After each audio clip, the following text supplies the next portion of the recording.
The regional meeting of Europe and Eurasia is every year organized by the GLOBE program office, which is responsible for the Europe and Eurasia region.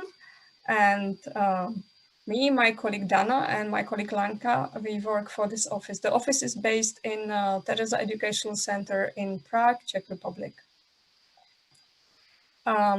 I would like to also welcome the director of the GLOBE Implementation Office, Tony Murphy. I'm not sure now if he is already with us, but he will be with us today for sure. And also, I would like to welcome Lynn Wigbels, the GLOBE Program International Coordinator, who is the main person who talks to countries who want to join GLOBE and helps them to get on board. As you may know, we have 123 countries in GLOBE all around the world. It's an impressive number.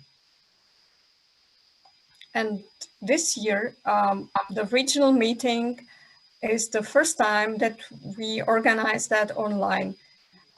It's for the obvious reasons, and we are still happy that we can meet online, we can see you all, and we can see so many people. And we take it as an opportunity to open up our community of the country coordinators and active teachers and trainers and students, scientists and GLOBE friends, and to come all together in these 3 days and have some good exchange of ideas and experience with science education and environmental education. We have 215 people registered for the whole meeting from 26 countries.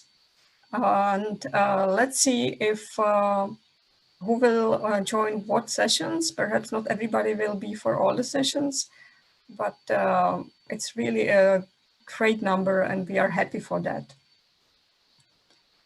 And first, let's go over the agenda for today. You can see the agenda on your screen.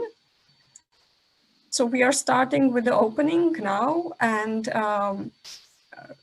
after that we will hear something about the GLOBE program updates for next year, what is planned and what we can expect. After that, we will have 15 minutes break. It's more or less in the middle of our session today. And after that, we will focus on water. It's the Water Bodies Collaboration and GLOBE Hydrosphere session, where you will see presentations of teachers or country coordinators and some video submissions on the topic of water. And we will have some time to discuss how we can collaborate around water investigations and water quality.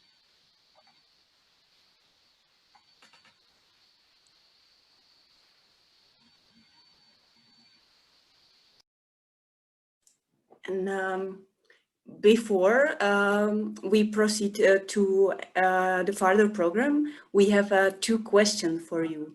As Bara mentioned, we are 215 people registered for this meeting. We are not all now here, but still we are a big group of people. We represent GLOBE students, teachers, scientists, trainers, GLOBE partners, and GLOBE friends. And we are for sure from different parts of Europe and Eurasia region, but also from different parts of the whole world. So we prepared a little activity to learn about today's audience a little bit.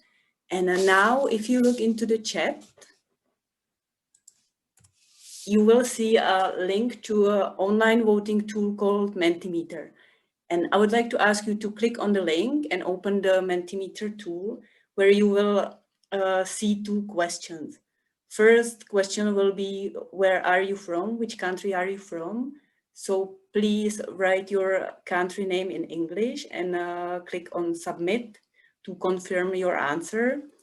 And it will bring you to the second question, which is what is the temperature in your place? So please answer also this question, and when this is ready and submitted, please come back to the Zoom window so that we can see together the results. I will share the window now and see. Okay, we have a lot of votes already. I hope you can see it as well. So I see that most of us, this is a word cloud, which works in a way that the bigger the word in the word cloud is, it means the more answers, the more people answered in the same way. So I see Israel in the middle is the biggest, so we have the most participants from Israel, but we have also a lot of people from Croatia, from United States, Argentina. So it's clear that we are not only from Europe and Eurasia region, from the USA, Italy, Estonia, Argentina. Yes, we are really, I can see diverse group of people really from all the world. And I can still see some answers coming, but I will for short time see the other slide. So how is it with temperatures in your places? Okay, so looks like most of us have autumn weather from 10 to 13 degrees Celsius, but there are also many lucky people with temperature over 25 degrees. I would guess it might be Israel in that case, and also some countries with less than 10 degrees. So if Globe students made a comparison of temperatures in the region, we will have some interesting results. Okay, let's have a look once more at the countries. We still have some joining in. Well, but I can definitely see that we have more participants as well.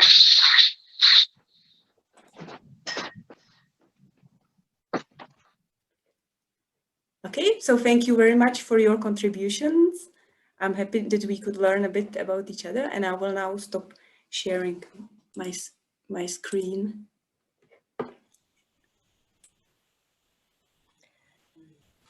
I just want to say that we also see some answers in the chat. I'm not sure if you're posting it to the chat that because you didn't understood that the answer should be typed in that link menti.com that is posted in the chat, or if you could not do it, so you're posting it there. So thank you for doing that. If you still want to fill in the question, you can. You just click on that link and go there and answer that question. First type the name of your country and then do the second question, which is the air temperature in your place. And we will get all the statistics from you to that slide which Lenka was showing.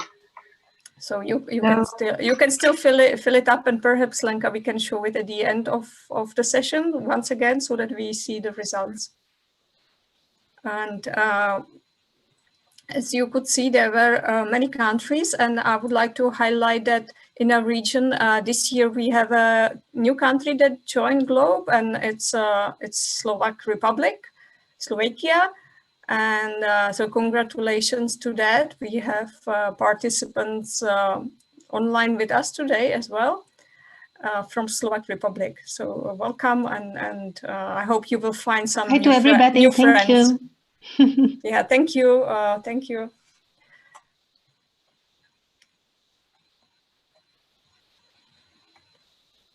So shall we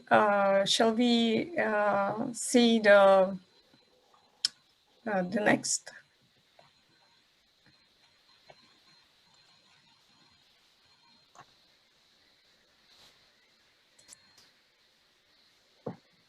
Okay, so I will take my turn now. Good afternoon, everybody. My name is Dana Votápková. I work together with Bára and Lenka at the Regional Coordination Office. And I'd like to welcome all of you at the regional meeting. Now we are almost 100 people altogether. So thank you for voting and for your activity at the Mentimeter. Now we have a nice overview of countries from which the participants are here today. And you could see, and Bara also mentioned, the United States on the slide. And I'd like to remind you that today we have that GLOBE program is managed by the GLOBE Implementation Office that is located in Boulder, Colorado. And today we have with us the director of GLOBE Implementation Office, Dr. Tony Murphy, and also Lynn Wigbels, the GLOBE program international coordinator. So thank you for joining us. We know that it's quite morning in your country. And first of all, it's my pleasure to give the floor to Tony Murphy for his presentation. If you will have any questions or comments, please put them. Please, can you mute microphones when you don't speak? Thank you. If you have any questions during presentations or comments, please put it to the chat and we can back to them after the presentation and work with the questions and answers. So Tony, if you are on somewhere, it's your floor now.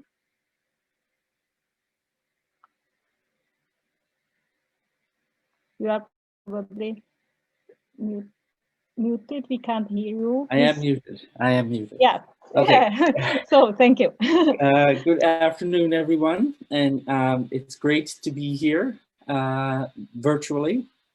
As you all know, or as many of you know, we normally have these meetings face-to-face, but because of the COVID situation that we're all facing around the world, we are having this as a virtual meeting.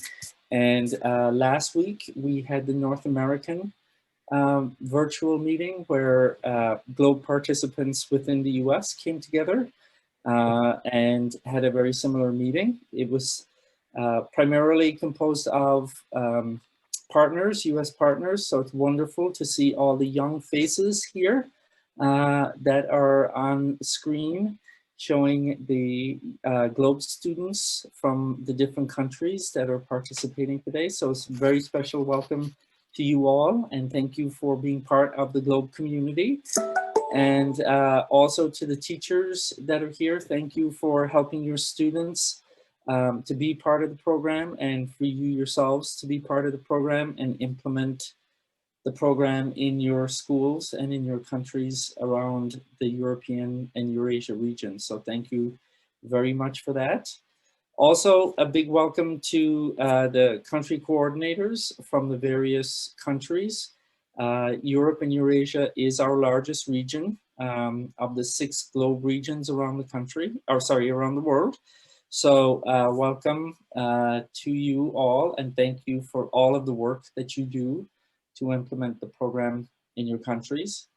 And then also welcome to some of the regional folks, the other regional offices. Each of the 6 regions in the program has a regional office.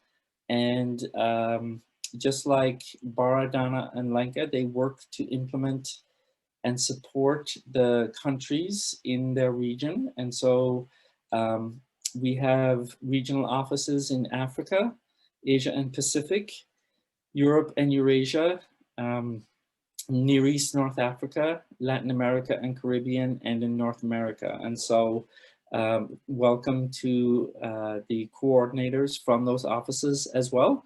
This is one of the good things about hosting a virtual meeting, is that we can have far more people participate in the meeting and hear updates about the program. And then finally, welcome to all of the other participants from the US who are present at the meeting here as well today. US partners, and the country coordinator. The list is so long here; it's hard to see who's on board or not for the meeting. And congratulations to Europe and Eurasia. This is the largest virtual meeting that we've ever had with the most participants, and Europe and Eurasia tends to be one of the leaders of our regional offices in getting people involved in the program. So thank you to Bara, Dana, and Lenka for all of their work in organizing the meeting, and again, welcome to everybody.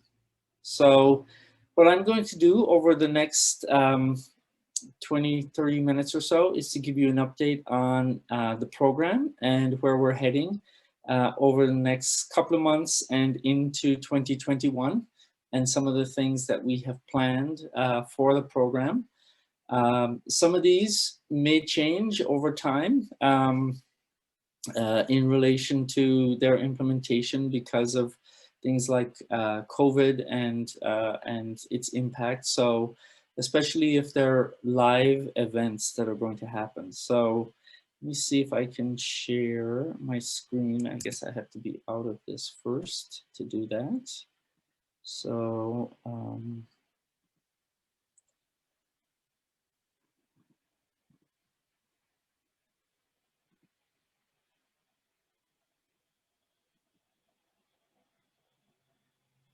right. So I hope everybody can see that. And the image, of course, you see here is one of the great traditions. Yes. Tony, you are in presenter mode. I'm in presenter mode. Mm. So 1 minute here. I have to switch this thing. Okay, 1 minute. Okay. Right. Go back in here.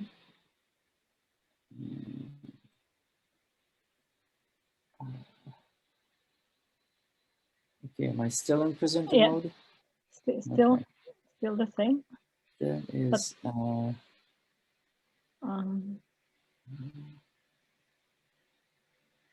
Well, this is not letting me be out of presenter mode, I guess. A minute here. Okay. Yeah, that's it. Yes. Perfect. All right. Sometimes two screens can be more of a problem than just having one. So,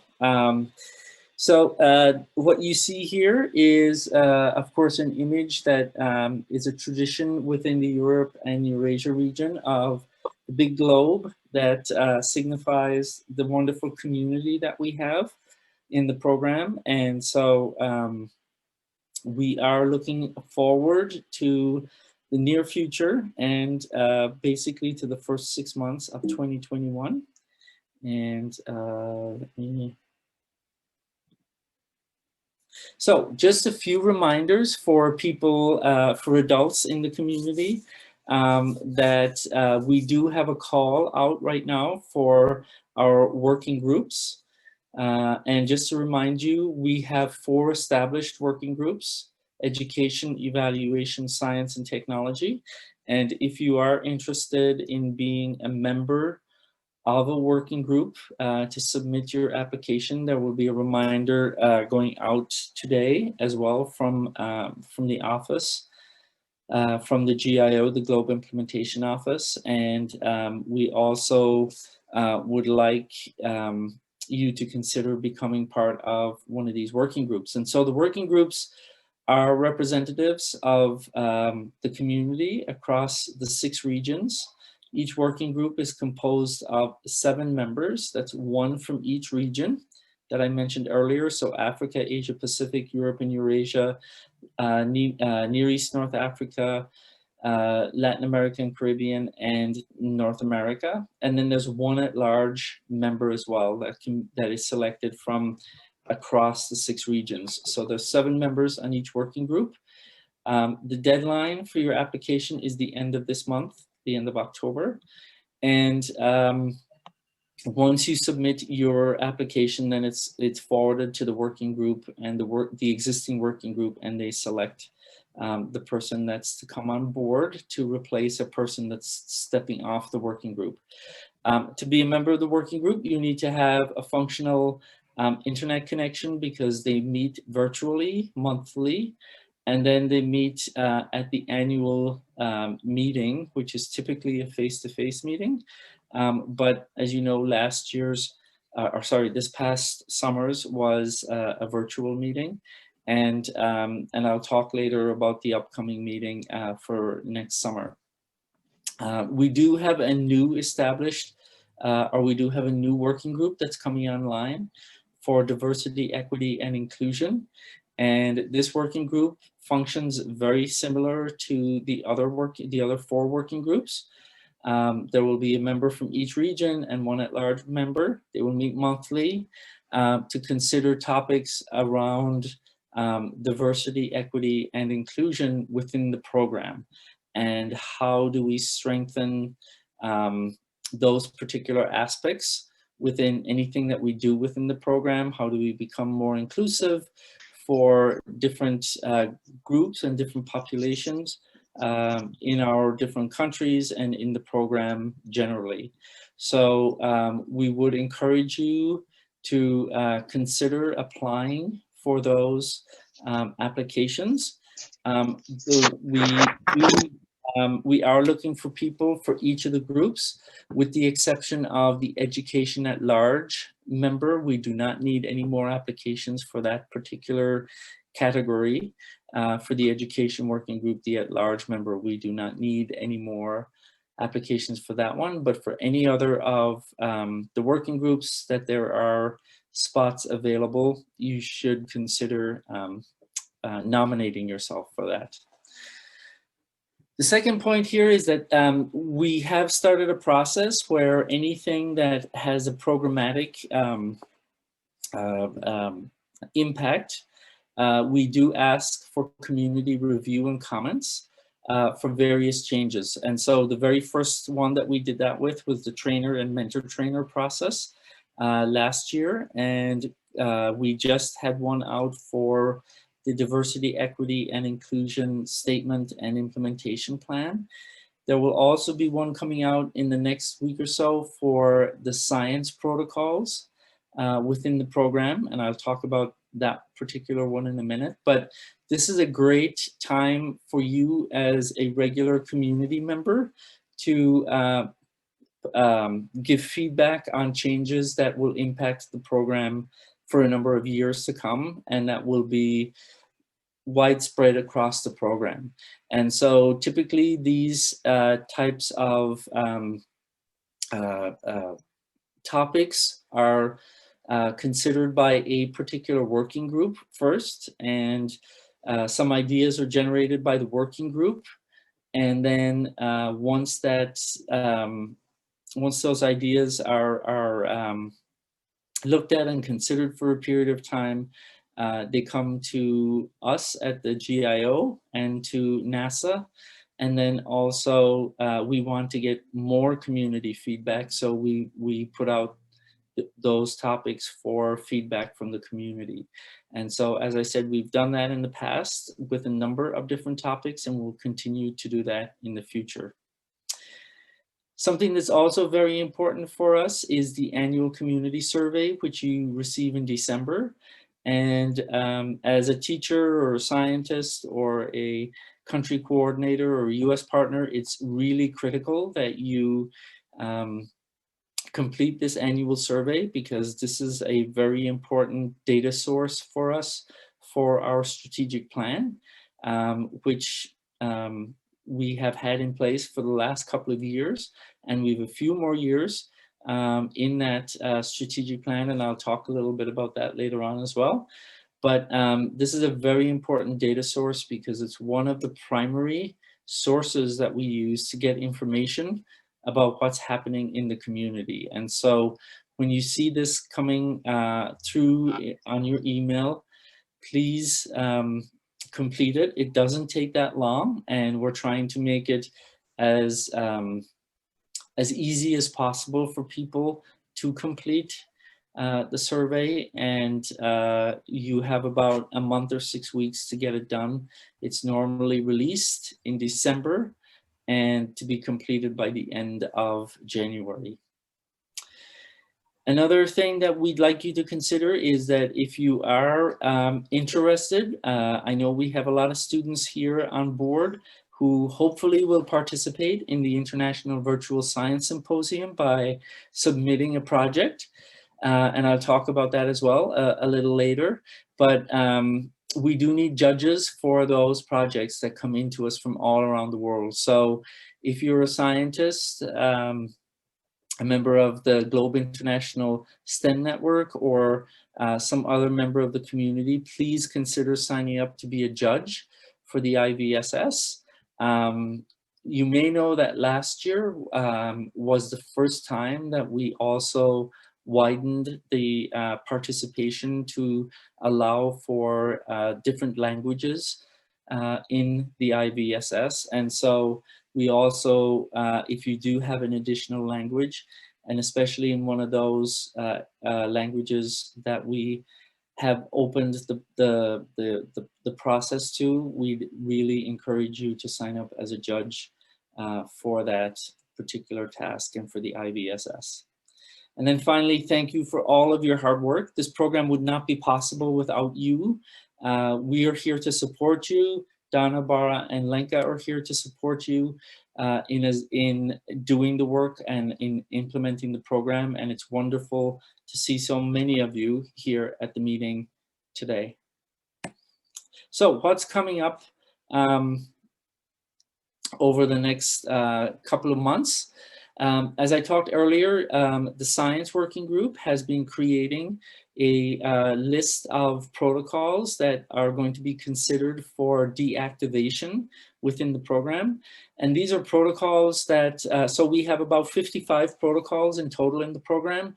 And these are protocols that have very rarely been used by people across the community since they've been integrated into the program. There's a very, very, very, very small amount of data that has been entered for these particular protocols. And yet every time new developments happen within the data system, these protocols also need to have their data entry forms and so on updated. So the Science Working Group took about a year to actually go through all of the protocols that are in the program, and then developed a list of criteria, which you can see here, for deciding which protocols should be deactivated or not. And they broke these criteria into 4 different areas: science, education, implementation, and society. And here you can see the criteria that they used within these 4 categories for deciding which particular protocols would be considered for deactivation. And so in the next week or so, this information will, some of you saw this at the virtual meeting, at virtual annual meeting in July. And in the next week or so, this will go out to you all for comment, to consider the overall process that the Science Working Group created for this, because we will continue to use this process throughout the program for considering protocols. And then also for the protocols that they determined should be deactivated, and ones that are also possible for deactivation. And so there were various criteria, as you can see, that were used in determining this list. And this is the list of protocols that are now being considered for deactivation within the program. So within atmosphere, for example, the one here, surface atmosphere, surface ozone, is the one that's being considered for deactivation.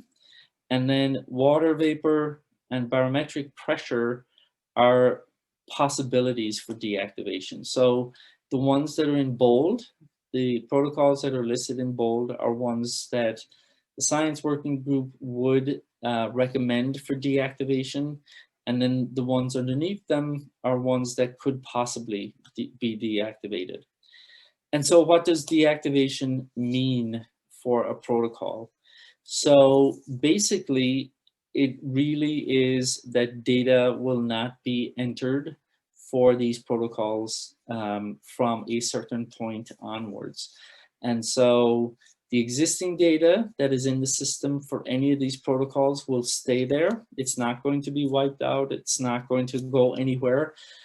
It will remain in the system so that if people do want to access any data that is already in place for these protocols, they can do so. So existing data will not be removed from the database. But the new data will not be entered. You will not be able to enter data for those protocols.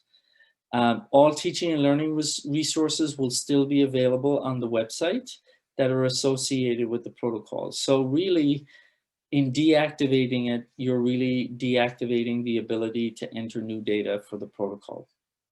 So, so the number of protocols then within the program overall would be reduced, and this would actually allow for some new protocols to be introduced to the program, and there's a process that's being developed for that introduction of new protocols into the system. And so once that process is developed, you'll also hear about that from the program on how new protocols can be introduced into the program.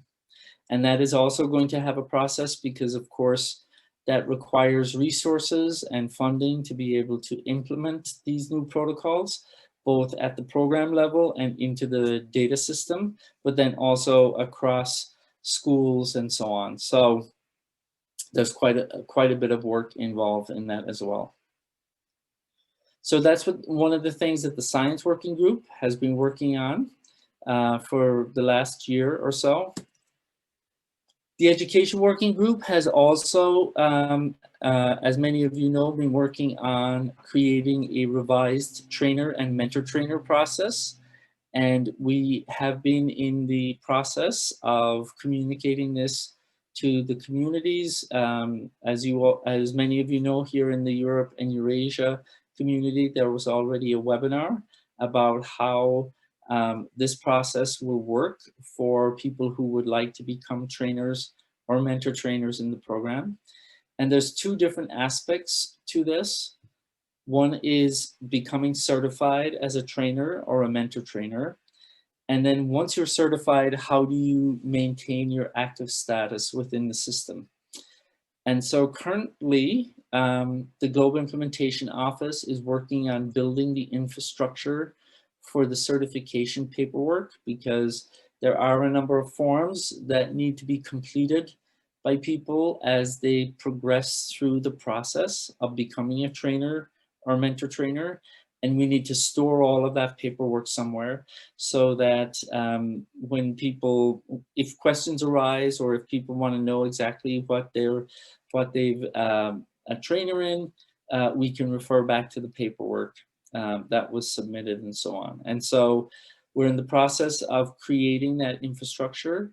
And then the plan is that the process will begin in January of 2021 for people who would like to become trainers or mentor trainers, and that this will be available to anybody in the program worldwide.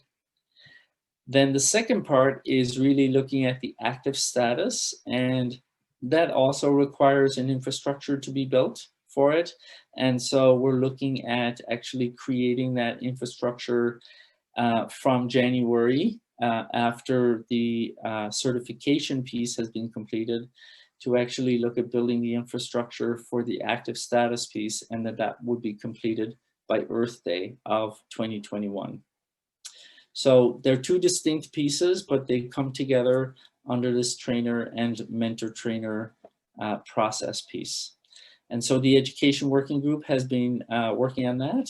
And I believe there's also a piece on that coming up later in the agenda this week.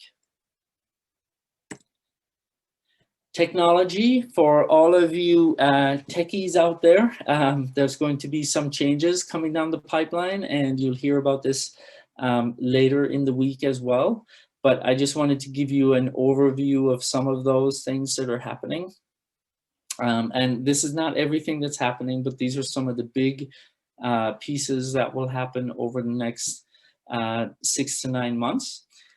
In the web architecture piece, hopefully you're all familiar with this tab across the top of the homepage that has the about, the getting started, the getting trained, the do globe data, community news and events and support, those major tabs where you can click on and a drop down comes from. Well, we're talking about changing that into this lower bar here. And this has come about because of discussions and feedback from community members over the last number of years, from students, from teachers, from country coordinators, about trying to really find materials and resources on the website and being able to find them quickly and easily. And so this new tab system is being proposed here based on that feedback. And as we've developed this, we've gone to teachers and to various users of the website for their feedback on this new system that's being implemented. And so this will probably start being implemented sometime next year. And you'll see those changes. And again, when this happens, we'll be informing the community so that you don't go to the website one day and see this one, and then the next day you go and see this one. We will let you know when that's going to happen, just so that you're ready for this change up. But this hopefully will answer a lot of the navigation questions that we get and the feedback that we get about trying to improve the system on the website. One of the other pieces that's going to change under this new improved navigation is also your My Page area within the website. And so for teachers and country coordinators and so on, anybody who has a My Page within the system, this is what the new system will look like. And you'll have these collapsible areas or layers here that you can click on and get some more information. And so it will compress each time that you click on one of these, or you can open one of these as well. You can expand it or collapse it so that you can get more information. And these would be the locations, for example, where you're collecting your data. And all of this will be collected in under one page. So again, this is an attempt to make it easier for users to find material, to find content that they're interested in or things that they use regularly. For example, teachers, they'll have their students listed under here with their research reports and so on. Any data or organization, their collaboration, the collaborations that you might have as a teacher with other teachers around the region, around your country, around the world. So this is also a very exciting move, I think, and hopefully will help you all to keep all of your connections closer together and all on one page. So some of the things that we're doing on technology, I just talked about the navigation piece, the enhanced user experience with the personalized dashboards. That's the last one that I just showed you. There's also going to be a number of improvements around the visualization system. And this is based on results from a study that the folks that work on the Viz system have a study that they received between ArcGIS and QGIS. So really trying to look at how the GIS, the Geographic Information Systems, can integrate with Globe's Viz system. Then also for looking at data filtering for both ADAT and Viz. So really helping you to be able to get the data that you're looking for quicker and easier. and also the ability to pull data by teams. And we know that a number of teachers have been interested in using the Teams capability for students within their school, within their program within their school. And so the tech team has really been looking at the possibility of doing this. And then one of the other things that we're doing is we are joining together the two apps that we have. So the Globe Observer app and the Globe Observer data entry app are being combined into one overall app that will be available. So you will be able to enter all of your data through the Globe Observer app in the future. And in the spring of 2021, the Hydrosphere data protocols will be added to that app so that the data can be entered through there as well. So we're hoping that this combined app will really help with people being able to enter data entry or being able to enter data quicker and easier over into the future. So that's the hope there on that particular piece. Communications, we have just posted the annual review for 2020 up on the website. And so this is the cover of the annual review, a wonderful photograph from our annual meeting in Detroit, showing the great students that are involved in the program and the students that were at the meeting in Detroit, showing their research and being part of the student experience that we now have as part of the annual meeting when we do meet face-to-face. And so this is the cover. It's now available at this address, but if you go to the About section of the Globe program on the home page, you can just click on it and go to the annual reviews, and you can download the annual review for 2020. Because of COVID and some of the situation that we know schools are facing and teachers are facing, and students are facing, we would like to now, we do have concerns about trying to get good images from the community to place in publications like this. And so we will be putting a monthly call out for images to the community. So teachers and students, country coordinators, if you are interested in submitting images each month, we will be doing it monthly.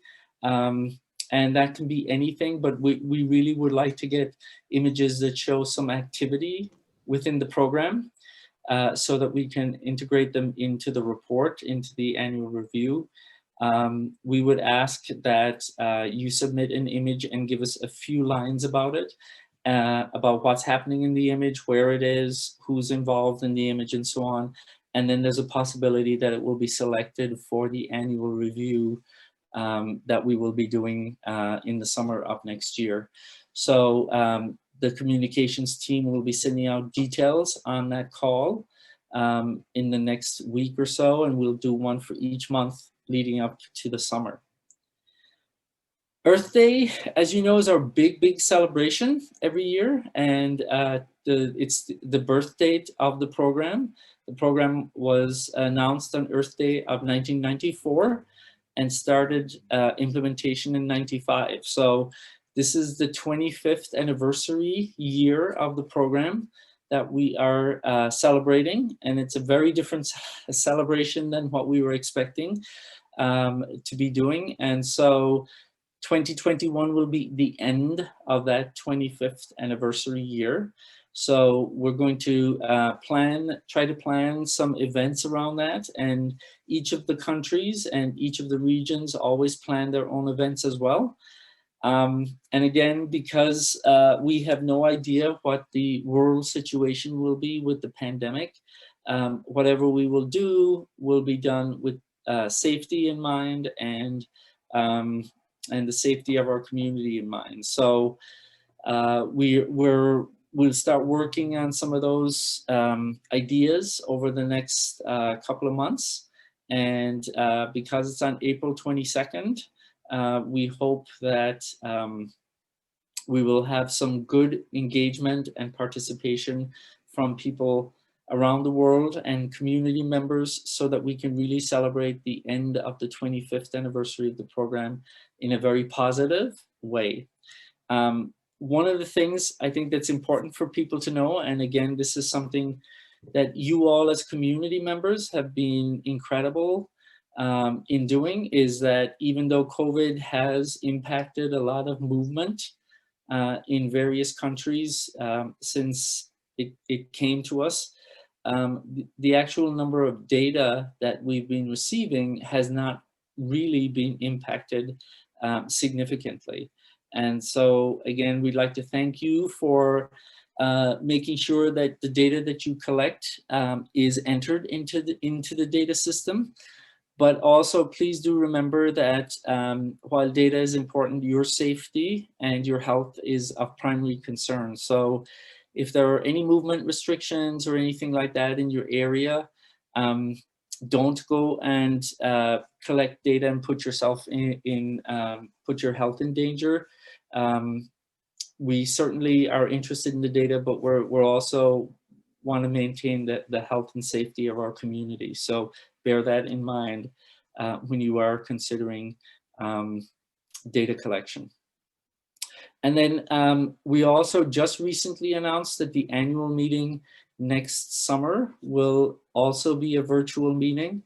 And this again is a result of looking at the information that we have in relation to COVID and the possibilities of people being able to travel next summer, get visas to be able to enter the US to attend the meeting, whether a vaccine will be in place or not. And so considering all of those questions, we decided that it would be better to actually focus on having a virtual meeting and being able to prepare that in a more mindful way and having more time to plan it than what we did for the virtual meeting this past summer.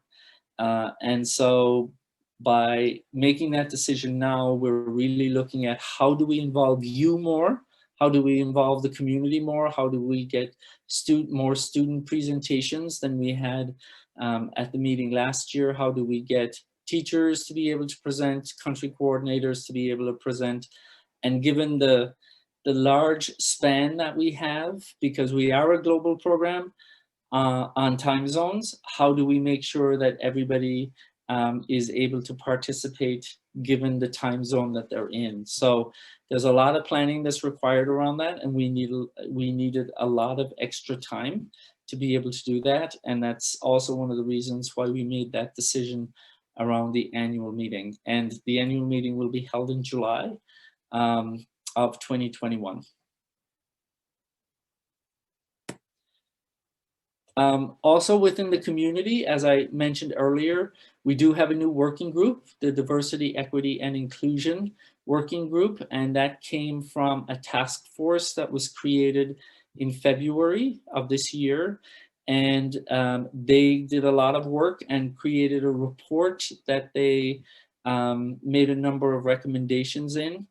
And that was presented at the virtual annual meeting in July. And you can see the list of various recommendations that they had. And one of the big ones is creating a working group, which of course we are doing. And so that is a very big piece of the recommendations, because this working group will work with the community on all of these other tasks that have been recommended here.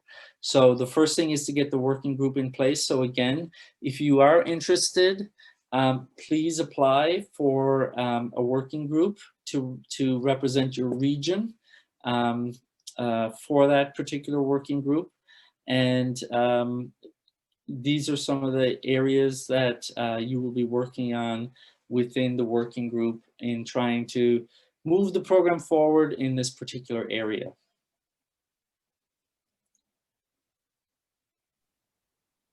So for all of the students and teachers that are out there, As hopefully you're aware, we do have the International Virtual Science Symposium, which has become an annual event for us and is growing every year. We get more and more research reports from around the world, which is wonderful. And thank you for doing those research reports. Thank you for, if you're students, for doing the research, if you're teachers, for helping your students do those research reports and submit them. If you're out there and you've been a judge, thank you for judging those reports in the past. And so the timeline for the coming year, this week, in fact, there's one of the final webinars that are coming up, Mapping Your Globe Data with Esri Arc GIS with some folks, and that's coming up in a couple of days. All of these webinars, there have been a number of them so far this autumn, have been recorded and are available on the Globe website if you've missed those. But the dates that are really important are the ones listed here. So from January through March of next year, the research reports will be accepted for the International Virtual Science Symposium. The final date is March 10th for those reports. Then on the 29th of March, there will be a judging webinar for the judges, the group of judges that will be assessing the reports. And then from the 29th to the 5th of April is when the judging period will happen. And then on Earth Day, which is April 22nd, is when we'll have the drawing for stipends, and the badges will be sent out to students, and feedback will go out to students as well on their reports. One of the items that we've normally had in place for the Virtual Science Symposium is that students need to collect data, globe data, as part of their research project. This will not be a requirement this year because of COVID. And so while we do encourage students to collect data if they can, and if it's safe to do so, it's not a requirement for the research reports this year. Just to remind you, we do have over 180 million measurements in our Globe database.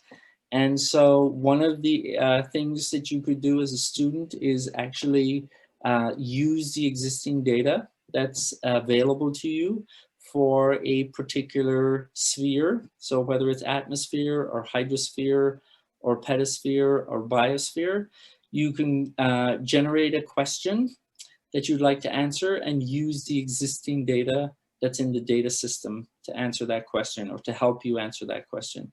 So there is no need to collect new data for the Virtual Science Symposium this year.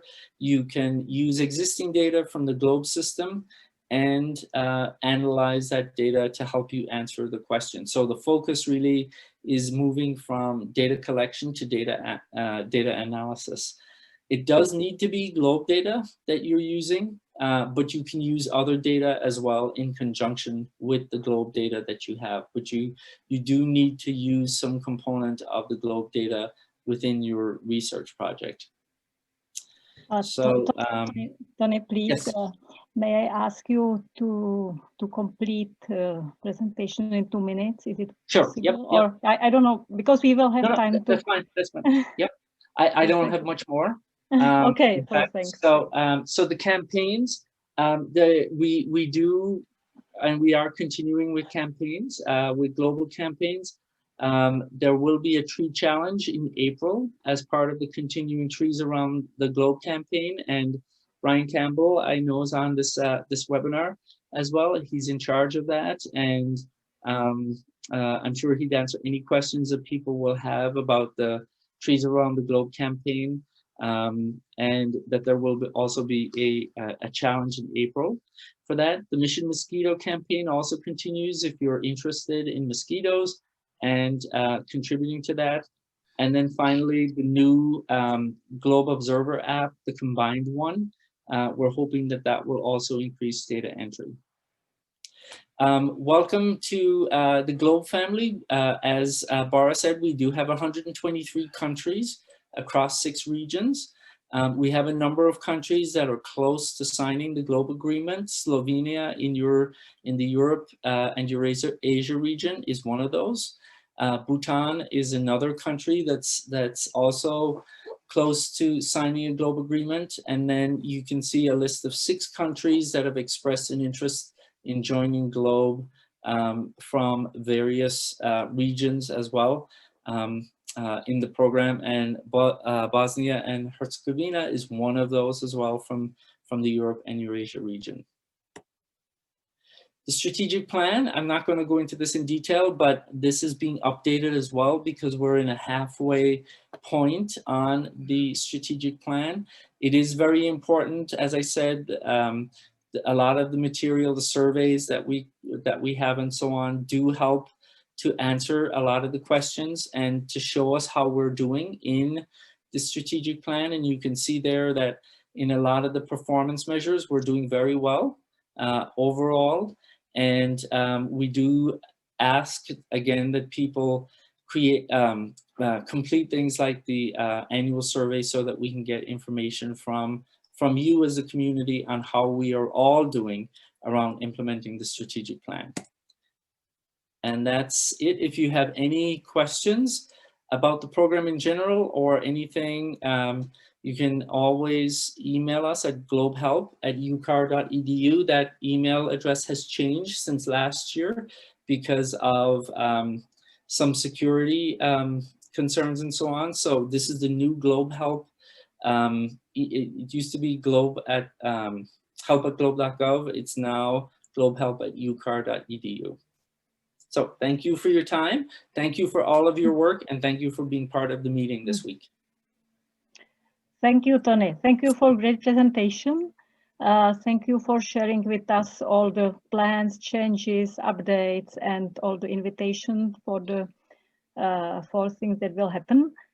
And what's good to know that we will have time later on this regional meeting to work more with some topics. Tomorrow we have a session on training, on certification of training and mentor trainers. Then we have on Thursday session on technology with David.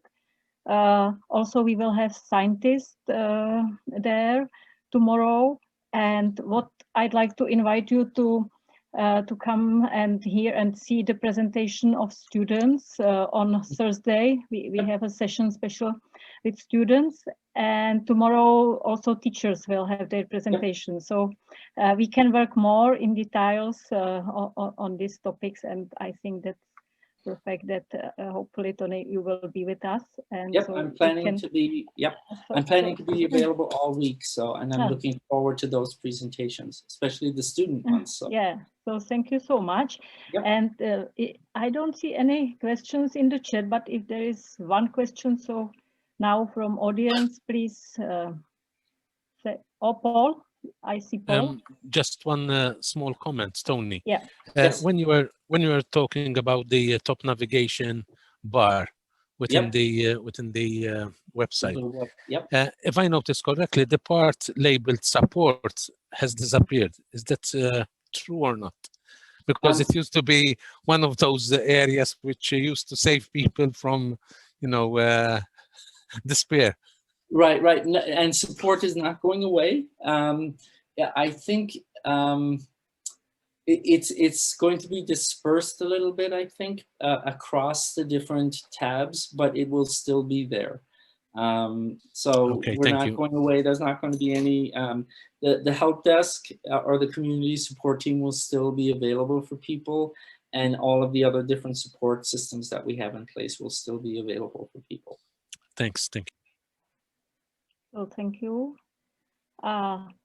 So if there are any more questions, we will have a special session at the end of Thursday, where all these questions can be posted, and Tony and Lynn and GCO will be there to answer your questions. So please continue with your questions. You can put it on the online format, questions wanted. You have it in this link in your emails, or it's also at the agenda at the website of the meeting. So please continue with your questions there, or you can put it to the chat and we can take it from here. Next, I'd like to give a floor to Lynn Wigbels, International Coordinator. Lynn, do we? Yes, Dana. Where are you? Yes, I'm we here. can hear you. We can hear you well. So if you can add something to the speech of Tony, or so now it's some space for you.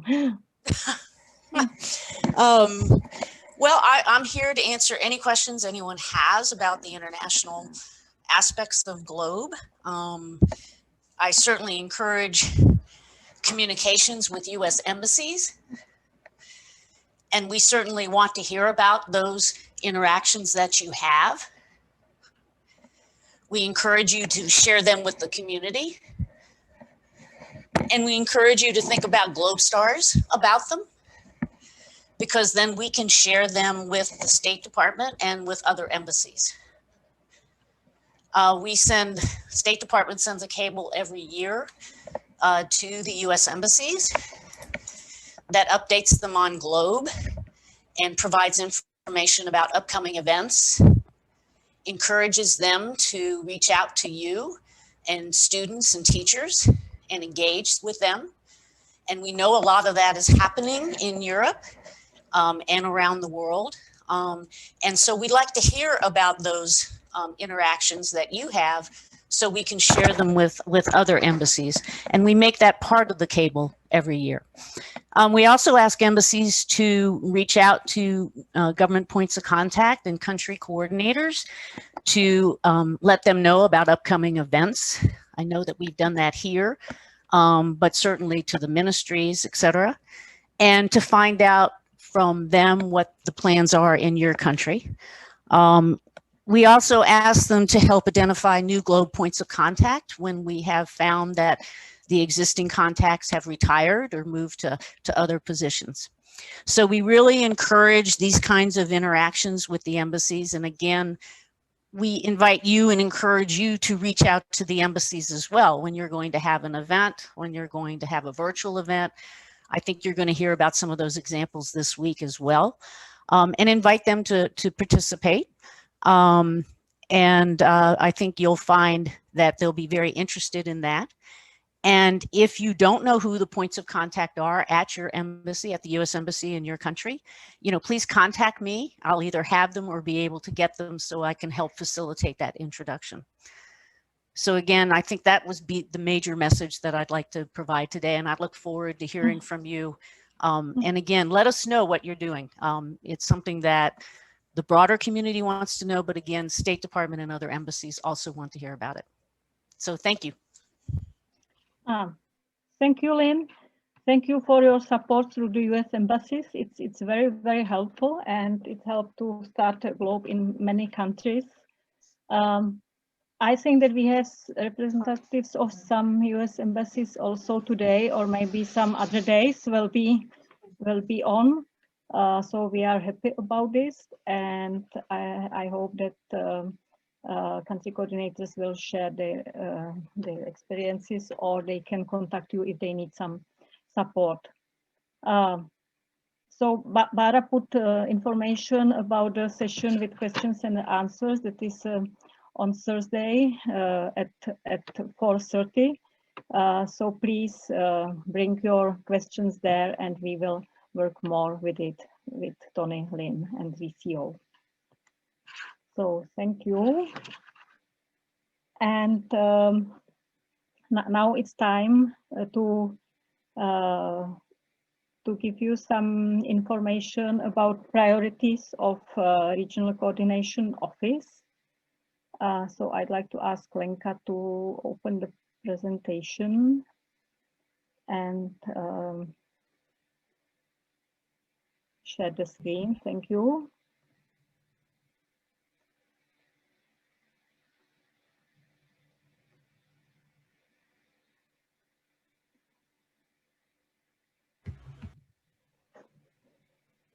So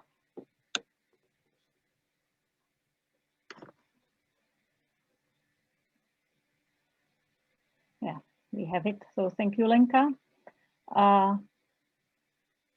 So we can open the next slide where I'd like to summarize and show how many countries is active in our region. We know that we have about, or we know that we have 43 countries in our region, but 23 of them are really active because they have country coordinator, and so they can implement GLOBE with the help of the country coordinator in their countries. So once again, welcome Slovakia. Slovakia joined us this year, and it seems that it starts to be a very active country. So many teachers and students look forward, and country coordinators to cooperate with you. We have almost 5,000 teachers active in our region, and the number of GLOBE observers also increased from the last year. So we are very happy about this information. So let's go to the next slide. We put together with Bara and Lenka priorities for the end of this year and for the next year. And one of the main priority is strengthen school collaboration across the region. We work with the collaboration during last years, so we would like to continue, and we'd like to use the experience that we have from some parts of the globe and to spread it to another topics. For example, phenology campaign is European phenology campaign is quite very popular in collaboration, and students. Lenka is the leader of this campaign, and there is a strong collaboration of schools. Lenka put them to groups and of 2-3 schools, and they collaborate together. They also collaborated even in the period of COVID-19 when it was very difficult to go outside, but this online cooperation worked very well, and you will hear or see some examples later at the presentations. Also, there is a strong cooperation with scientists. In this phenology campaign, we started to cooperate with Trees Around the Globe campaign. So thank you, Brian, for your input and your group of scientists. We organize webinars together, and so it's a nice example of how the cooperation could be managed. So we'd like to take this experience and, for example, to the hydrosphere area and to water bodies. We will talk more about it later this afternoon.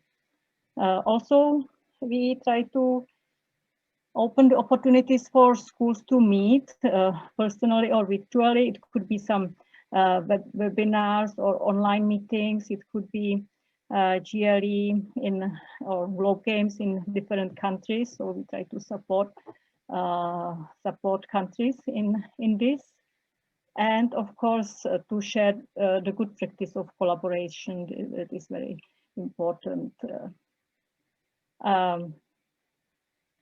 Also, yesterday we had a great discussion with country coordinators, and we found various topics that we can cooperate on, and we are here to support these topics, and we hope and believe that there will be some more campaigns, for example, on air quality or water. So that's about the collaboration, one of our main priorities. So next slide, please.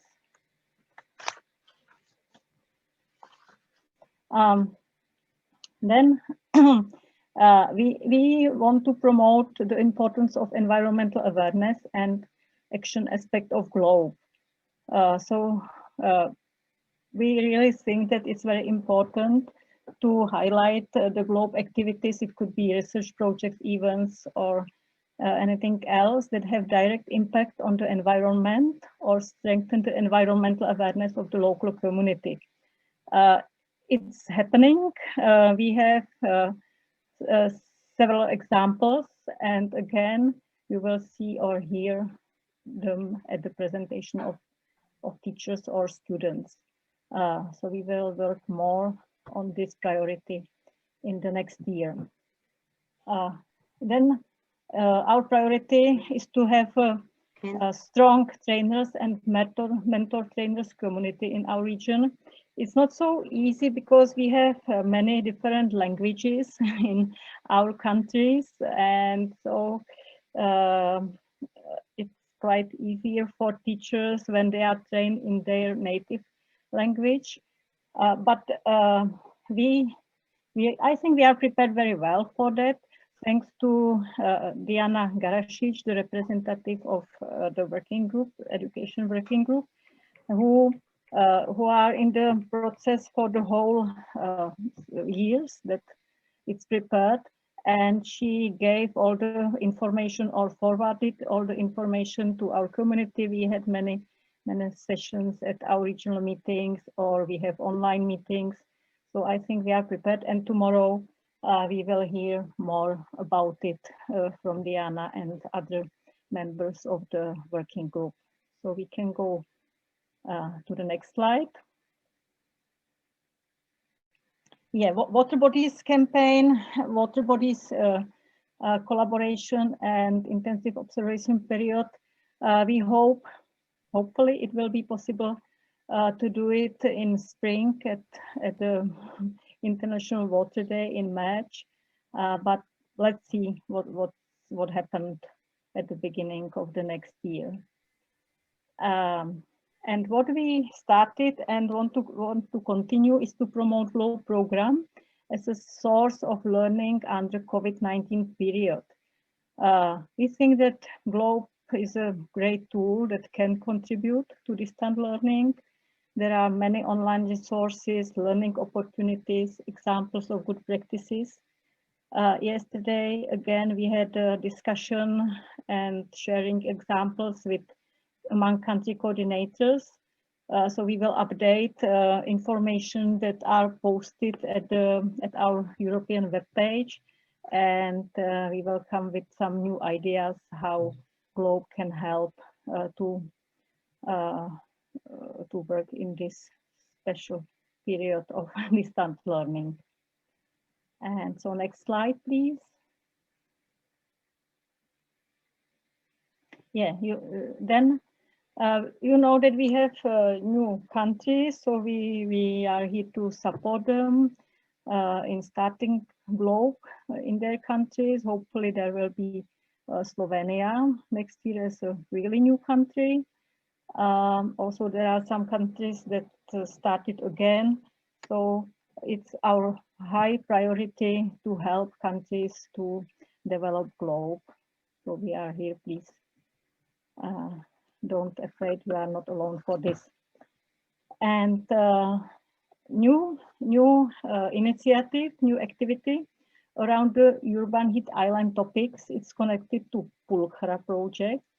It's a project of EU Horizon 2020, funded from this grant, and it's led by Kostas Kartalis, CC in Greece. About 8 GLOBE countries is participated in this project, and so we'd like to support this initiative. You can read more about this project at their webpage. That the link is here. Yeah, and regional meeting next year. is scheduled that it will be organized hopefully in Czech Republic, in Prague, in September or at the beginning of October. We hope that traveling or gathering people together will be possible. So let's hope and let's keep fingers crossed that we will meet in person next year in Prague, in the Czech Republic. So I think maybe the next slide where you can, you can find the contact. If you want to ask something, please contact us at the email address. And that's all for in a short about the priorities for the next school year from Regional Coordination Office. So if you have any question, I don't see any questions at the chat.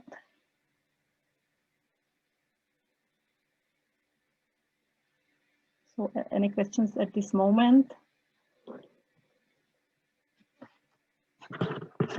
No, so we can continue again in the session on Thursday afternoon with questions and answers. So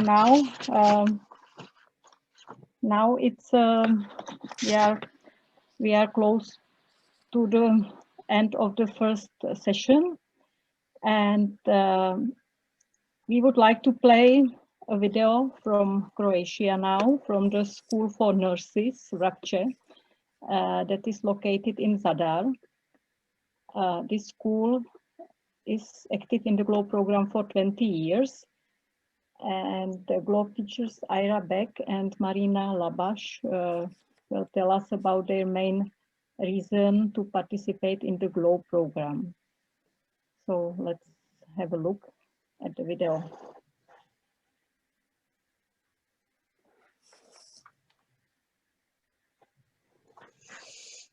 We are greeting our colleagues from Croatia. One of the main reasons for us participating in GLOBE is collaboration with community. That is also the reason we choose this topic for our presentation.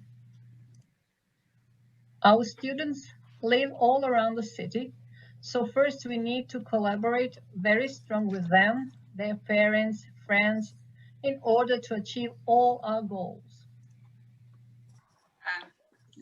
Even when someone feels like doing all the work alone, there is always some of us somehow observing along. Together, we walk through all the protocols, biometry in schoolyard, and also in one of our city's biggest park. We learned how to use infrared thermometer before it became a COVID-19 mandatory protocol. We have a lot of workshops in different classes, using also different GLOBE protocols for all sorts of educational purposes. We express ourselves in a lot of ways, physical and using IT tools. We promote GLOBE in social media as well. We always have a good story to show and tell. We also use Facebook as a collaboration tool. We are active at Instagram.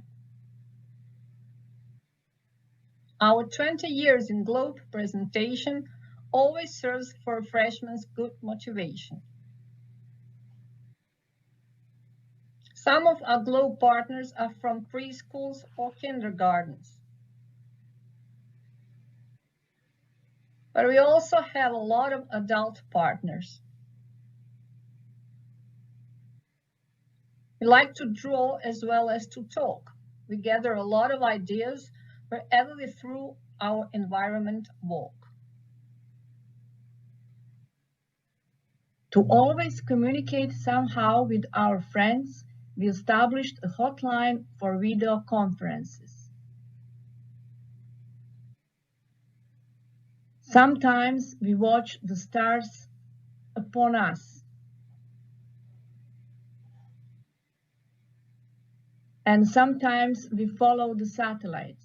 With CloudSat campaign, we participate in World Space Week project.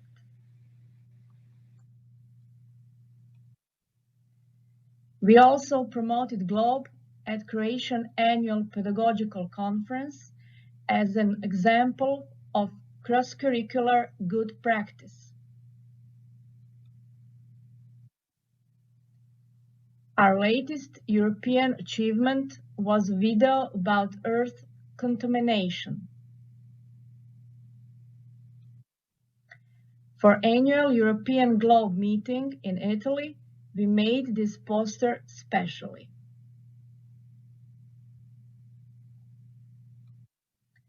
We met new friends of all ages.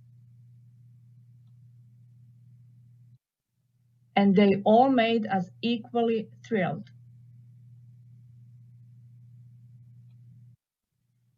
We also presented GLOBE to our neighbors, trying to show them why to join us.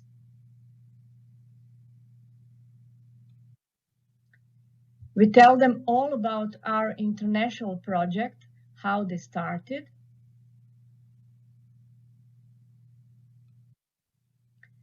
where they led us. We find so many interesting mutual topics, not just scientific and research questions.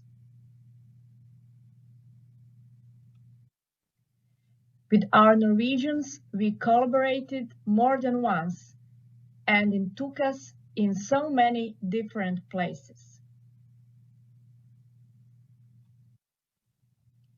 We were in Killarney a few years ago, and there we met with some old friends from Detroit.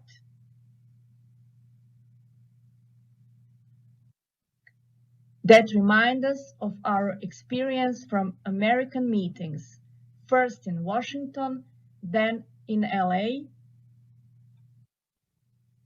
Last time we were in New Haven, and it was amazing to see how we all share the same enthusiasm as before.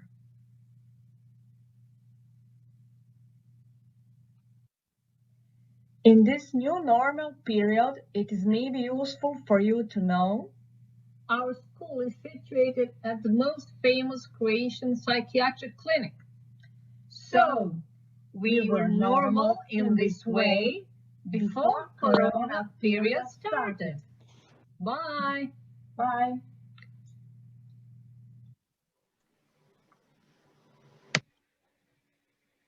So thank you, Marinella and Ira, for beautiful video, for nice presentation. Big applause, big virtual applause. Yeah, Thank you. You are here. You are here. Thank you. Yeah.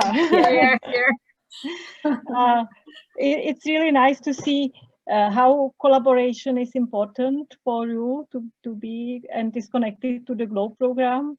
And thank you for the nice journey we were able to take with you through the video.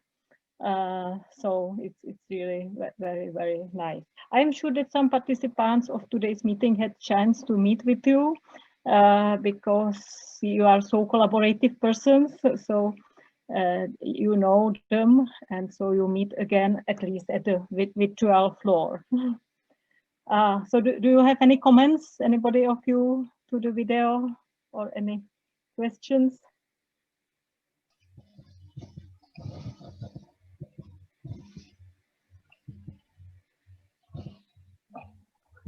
Can I speak? Thank you for all the nice things on chat. Yeah. Okay. Can I say Sandro, something? Please. Okay, I think this is just an example how GLOBE should be done. Thank you to teachers, students, and the community. I think it's a very good example. Okay. So thank you. More congratulations are in the chat. And thank you to be with us today also. Thanks. So now it's time for break. We are 15 minutes late, so we will meet again at 15:45.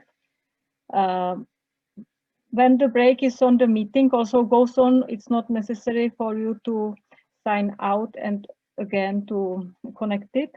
But if it's happened, we are still at the same link. So you can go at the same link and you will be again connected to the Zoom. There will be 2 short videos from Globe Schools at the beginning of the break.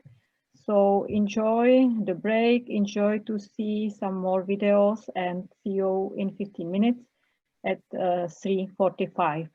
So thank you.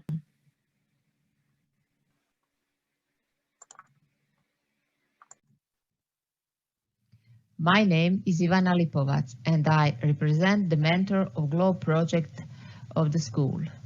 Name of school is School of Natural Science, and we are in Split. Split is in Croatia. We are included in the list of the Globe School Network in 2016. We perform globe measurements and monitoring in Split, atmosphere, hydrology, phenology, and cover. We are especially proud because we think globally, we act locally, we are personally responsible. These are applications of Globe in a service of environmental welfare. Before every Christmas, we make Christmas decoration from recycled materials and cakes and sell them at school.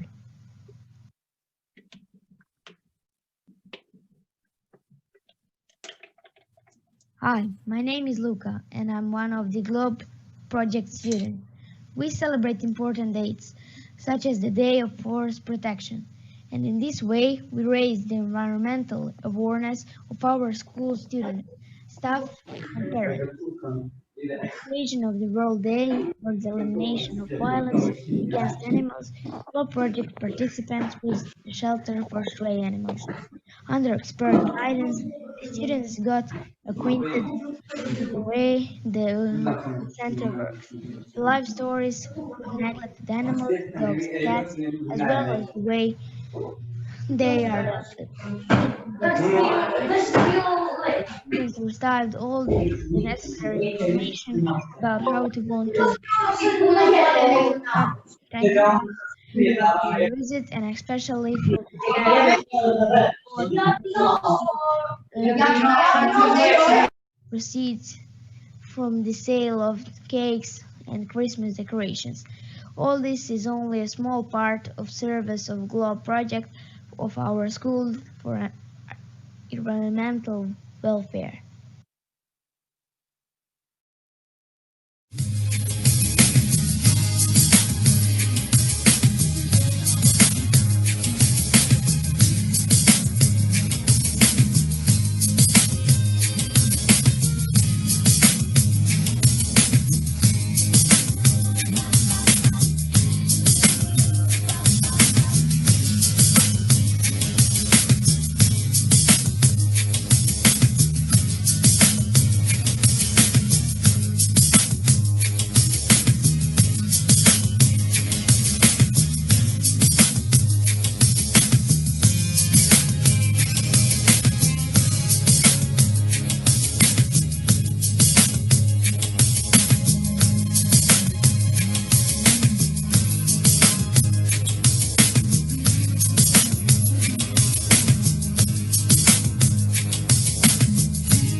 תן לה פרופשנל. רגע, מה? זה מה ש...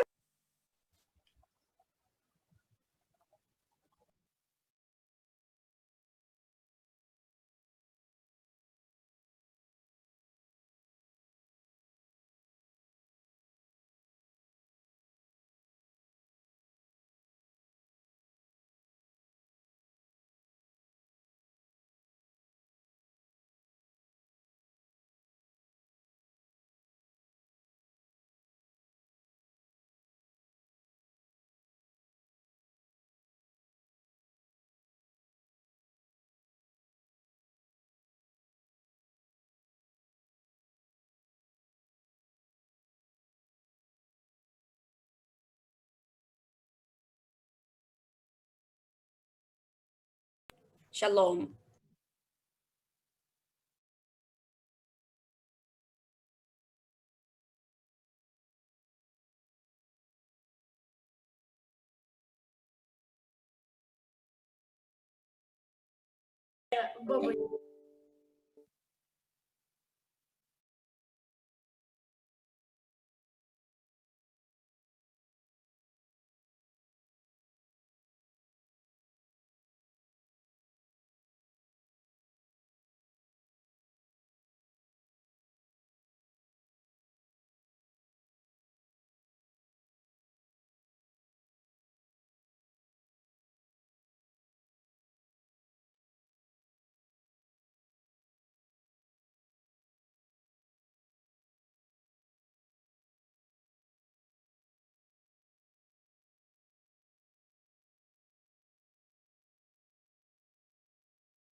Hello, everybody. The break is over. I hope that you had at least some time to look out of the window so that your eyes are not that much tired from following the displays and the screens all the time. And we will continue with the session on the water bodies collaboration and the globe hydrology. But before we start the session, let's overview the results that we got from that online poll, where we ask you to type in the name of your country and also what is the air temperature at your place today. So we can see now the countries, how many countries we have, and bigger the name of the country you can see on the screen, more participants we have from that country. So you can see yourself how from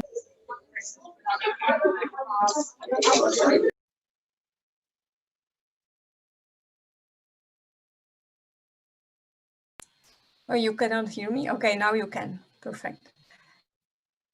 So I was just saying that bigger the name of the country is, more participants are with us today.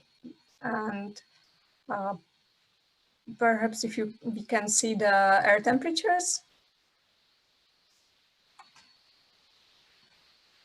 Yes, so here we have the air temperatures. So when you look at the graph, right, we can analyze the data that we have now. So let's apply our skills that we develop also thanks to the GLOBE program. So what we can see there, we can see different parts of the graph of that circle.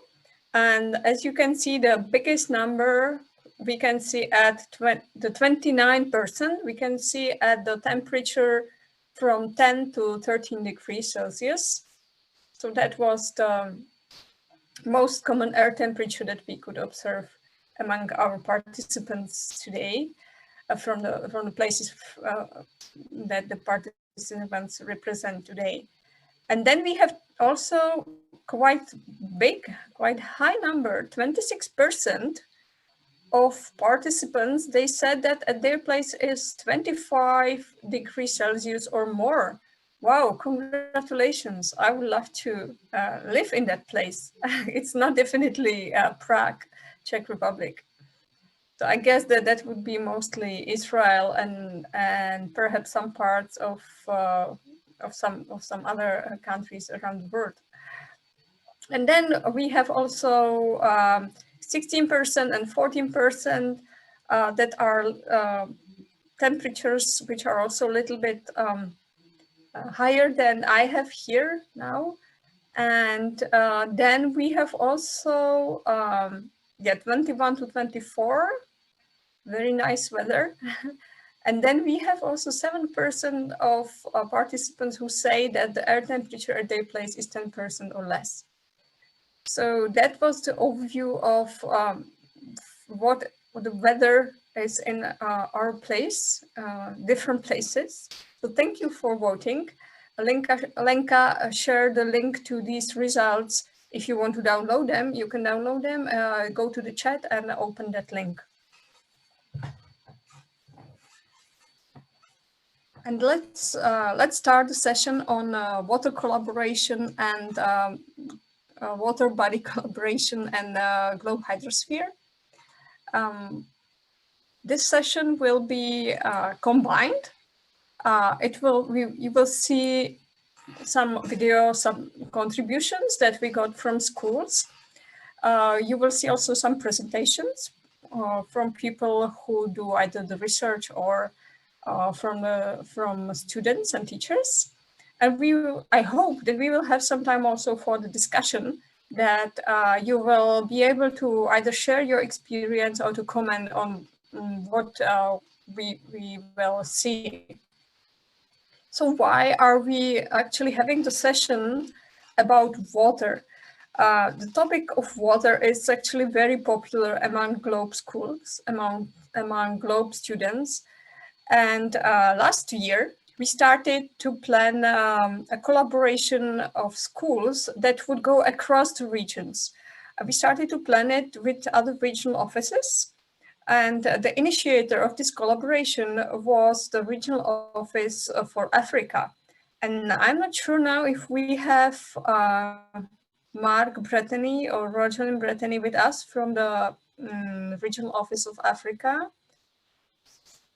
I will just introduce them, but perhaps they are not online. Okay, perhaps they will join later, or perhaps they were not really able to join us today. And Regional Office of Africa, they, in past, they organized the learning expeditions to Lake Victoria, which many of you know that it's a beautiful and large lake, which is an important resource of water for the area. And they wanted to involve more schools from different regions into this learning expedition and to at least involve them virtually, because obviously it was not possible for people from different countries to come to Lake Victoria. But they wanted to involve them at least virtually. And then they thought, okay, why not to make it bigger? Why not to involve students and teachers and scientists from other countries also during other time of the year than we have the expedition. And that's how the Water Buddies collaboration idea started. The main goal of this initiative is to bring the attention to the water bodies such as rivers and lakes, and also involve the local community in learning about water and about the precious resource of water that we have around us, about the water quality and the water availability for us all. And the other goal was to involve local community, which means not only the students and teachers, but also the parents or perhaps the people who live in your town, village, and to involve them in learning about water and also to give them the opportunity to take action to preserve the precious water resources. This activity was also aligned with the United Nations Sustainable Development Goals. As you may know, that one of the Sustainable Development Goals is focused on water and water quality. And so that was one part when the GLOBE program wanted to connect to the concept and to the idea of SDGs. And there were also some more SDGs that the campaign or the collaboration wanted to promote, such as food security, for example, and education for girls and the availability of education for all. What we can see today, first we will see 3 videos. I will say from which schools we have these videos. So we have video first from Croatia, from Karlovac, from the teacher Ankica Veselic. Then we will have the second video will be also from Croatia, from Osnovna škola Vladimir Nazor in Virovitica, from Marina Nemet. And then the third video will be from Italy, from it is Enrico Fermi. So we are starting the session with those 3 videos, and let's see. I'm curious about your comments to these videos afterwards. Enjoy.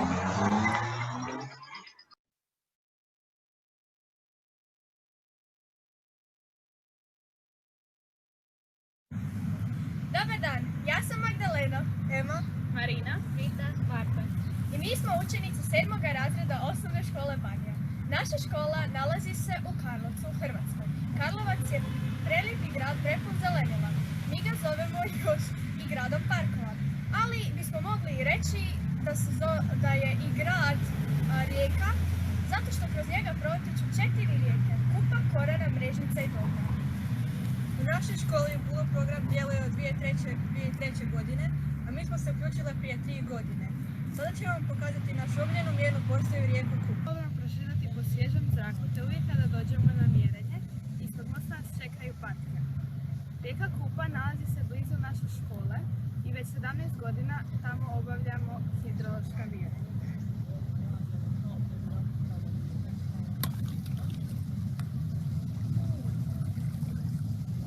Naučili smo izmjeriti temperaturu vode, količinu otopljenog kisika, pH, nitrate i nitrite, alkalitet, električnu vodljivost i prozirnost.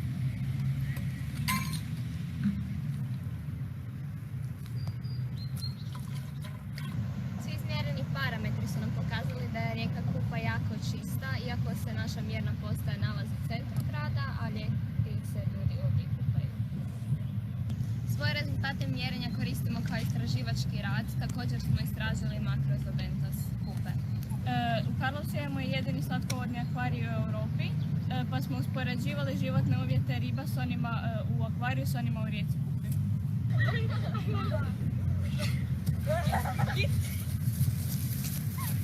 Jako volimo GLOB program jer nas potiče da gledamo prirodu iz jedne nove perspektive, zbog čega ćemo jednog dana biti još bolje znanstvenice.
Thank you for beautiful videos.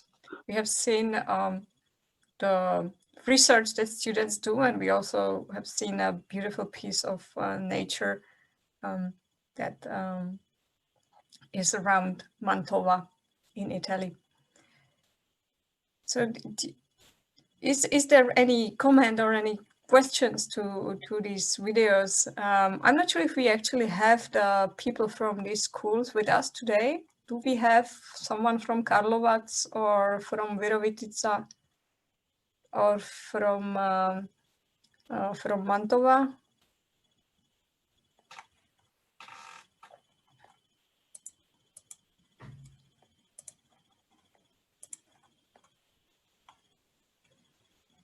Okay, we have Andrea from Karlovac, it seems, in the chat. She's greeting us. So thank you for this beautiful video.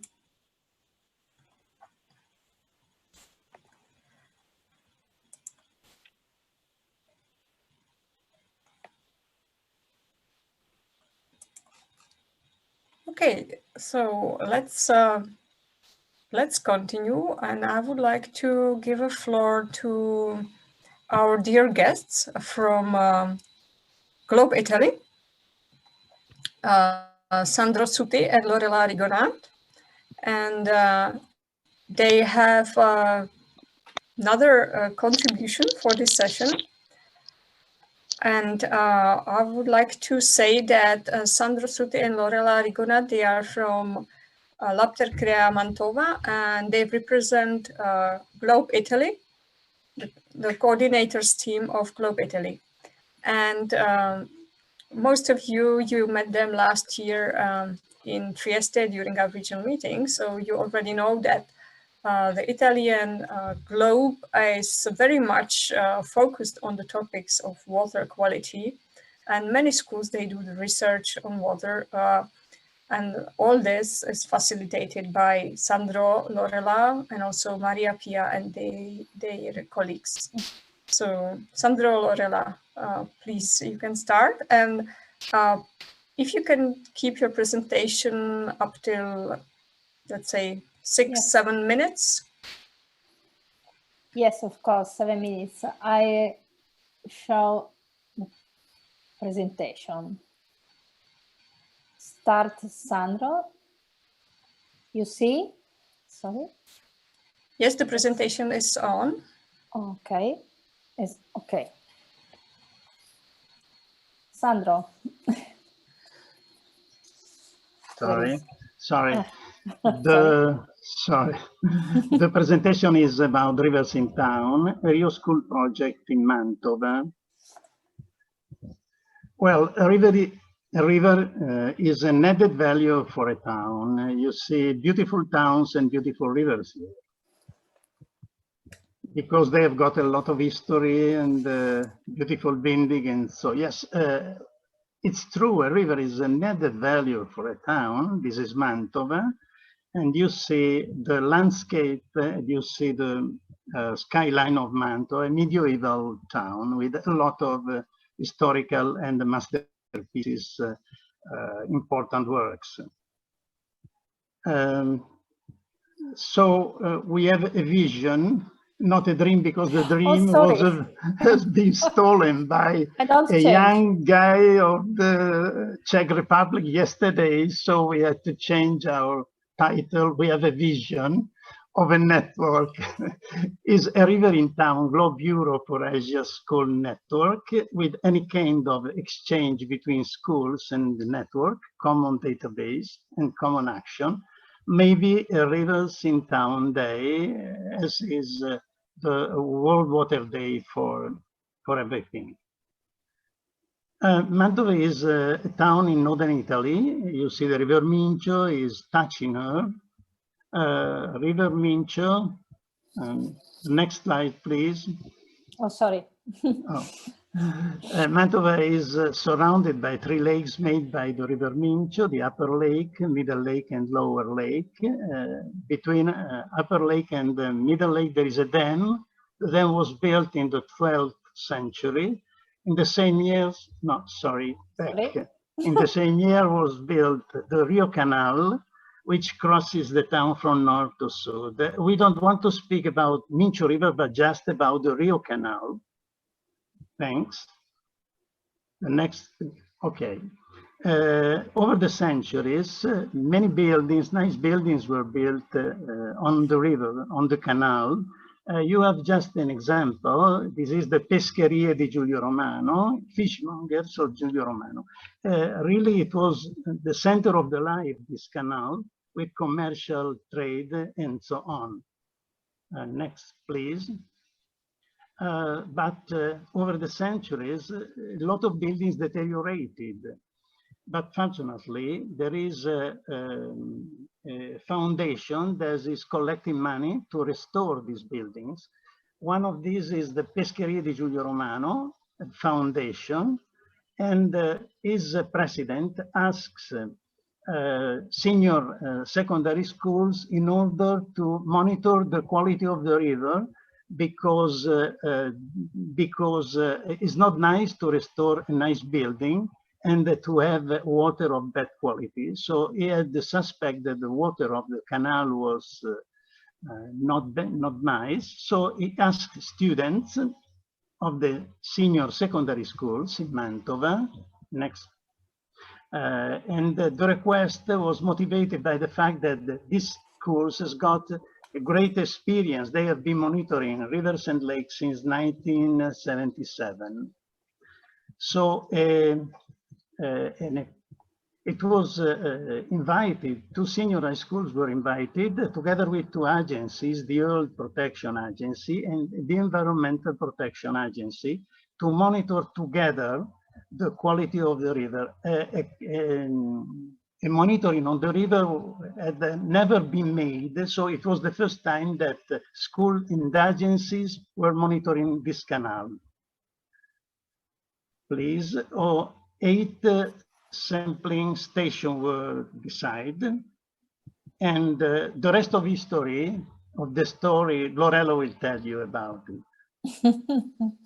Okay, thank you, Sandro. As you can see here, this project included chemical and bacteriological water monitoring. In 2018, the first step were opening ceremony, the monitoring campaigns by school, the final school meeting, the monitoring campaigns by the agency. In the slide, we see pictures of the monitoring campaigns by school. In the last pictures, we can see the bacteriological analysis. The step 3, final school meeting, we can see here action of the citizenship students present the report to the community. Very important for us. And in the report, we can read different data, but the question is, the chemical analysis revealed no problem.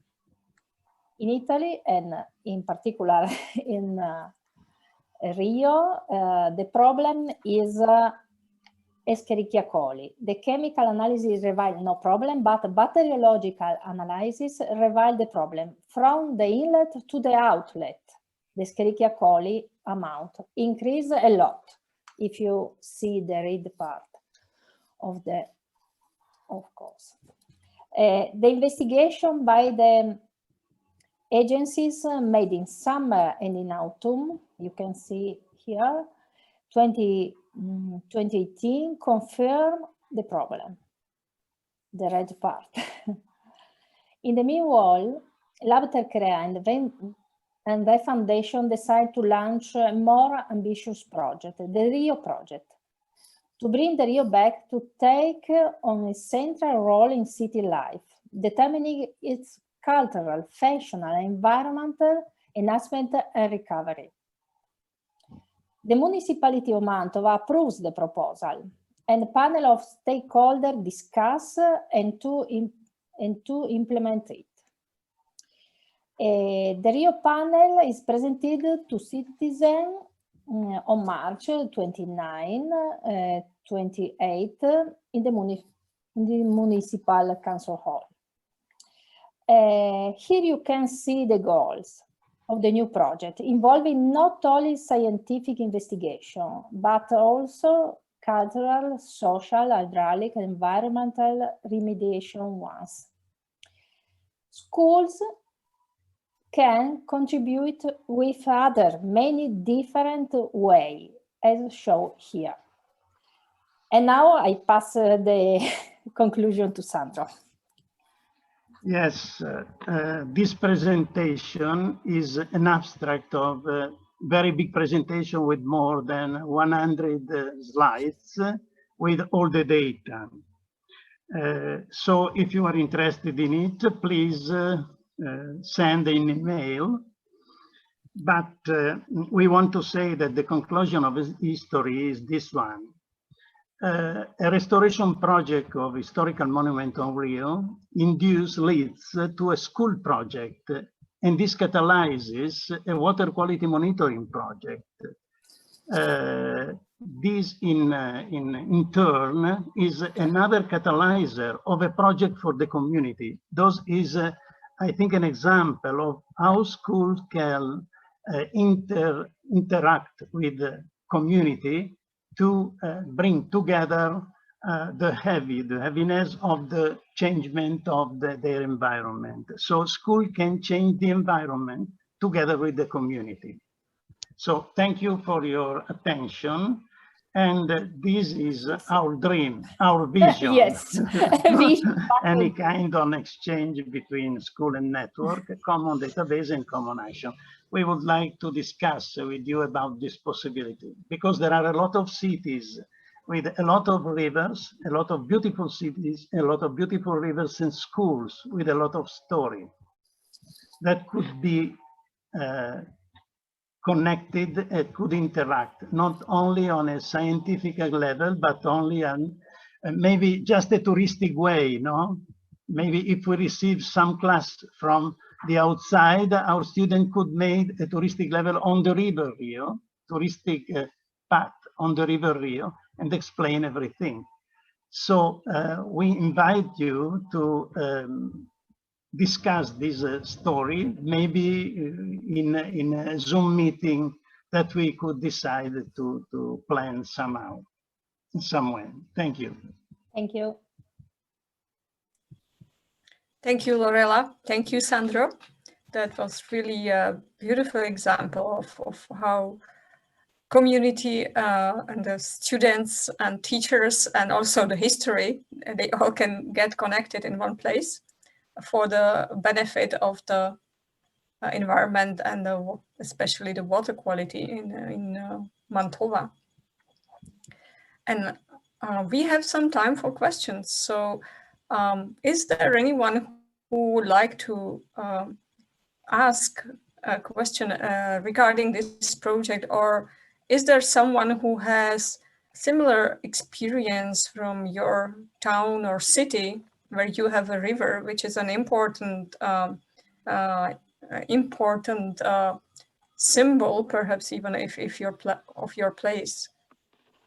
And if GLOBE students or teachers are involved in monitoring these rivers in your places, please post it to the chat or raise your hand or just unmute your microphone and share it with us now.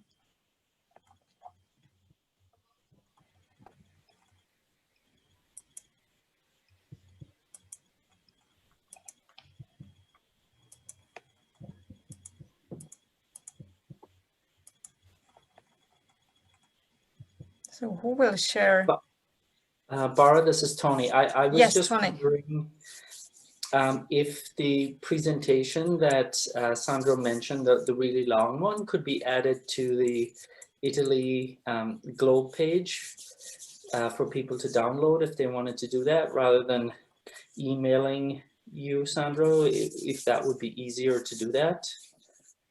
Of course, Tony, thank you for the suggestion. It will be done tomorrow. Great, thank you. Thank you very much. Yeah. So then if you go to the GLOBE.gov and you search for Italy, you will come to the Italy country page, and Sandro will post a link to this presentation there so that you can download it. So that's the way how to connect to the presentation. So again, any questions for Sandro and Lorela? No rivers in Cyprus. Anastasios, the country coordinator of Cyprus, regretting that they don't have rivers in Cyprus. Paul. We don't have rivers in Malta. Yeah. But I would, it's rather than a question, I think it's a comment. I personally feel that this particular project is a model project in the sense that it manages to relate historical, social, cultural concerns with a scientific investigation, rather than just having scientific investigations being done in a vacuum. I think this is a clear example of how they can be integrated together, and furthering also the education of students to give them a more interdisciplinary and holistic view of the realities that they face on a regular basis. Well done, Italy. Keep it up. Thank you, Paul. Thank you to you. There is a question in the chat from our dear friend from Croatia, from Renata Matanichkin-Kepcia. She is a water scientist, I would say. And she asks, your results indicate contamination, probably from municipal wastewaters. Were you able to discover sources of contamination? Good question. Thank you. Well, all the buildings, all the houses on the river should have been collected since the 18th to the municipal wastewater draining sewage system. But we have the suspects that some houses, maybe they discharge something into the canal. So it was decided by the municipality to make an action, a real action, investigating all the houses and door by door, and investigate it. It's not a police investigation, but it is a civil investigation, because we have the suspect that somebody is not respecting the rules. Maybe he added some discharge system to the canal, because in some moments, especially in some periods, we found very high concentration level of Escherichia coli, not just Enterococci, but Escherichia coli, and did mean a fecal pollution, a recent fecal pollution. So there is another question. 200 meters of the canal were covered in 1958, just 200 meters on 2 kilometers of the canal, just 200 meters. But we think that in this canal is as a communication system. Somehow the drain is too much, the rain is too much, and there is an overlap of the water, of the raining water in the also of the draining system in the canal. So an action will be made to investigate if this is a possibility. There is the possibility of contamination between the draining system of the river and the draining system of the rain. Sandro, thank you for the answer. I don't know if it was clear, but I can have a discussion with the lady who asked the question, and we will send images, other images and information. Thank you. Yeah, Renata, thanks you for the answer. She says thank you.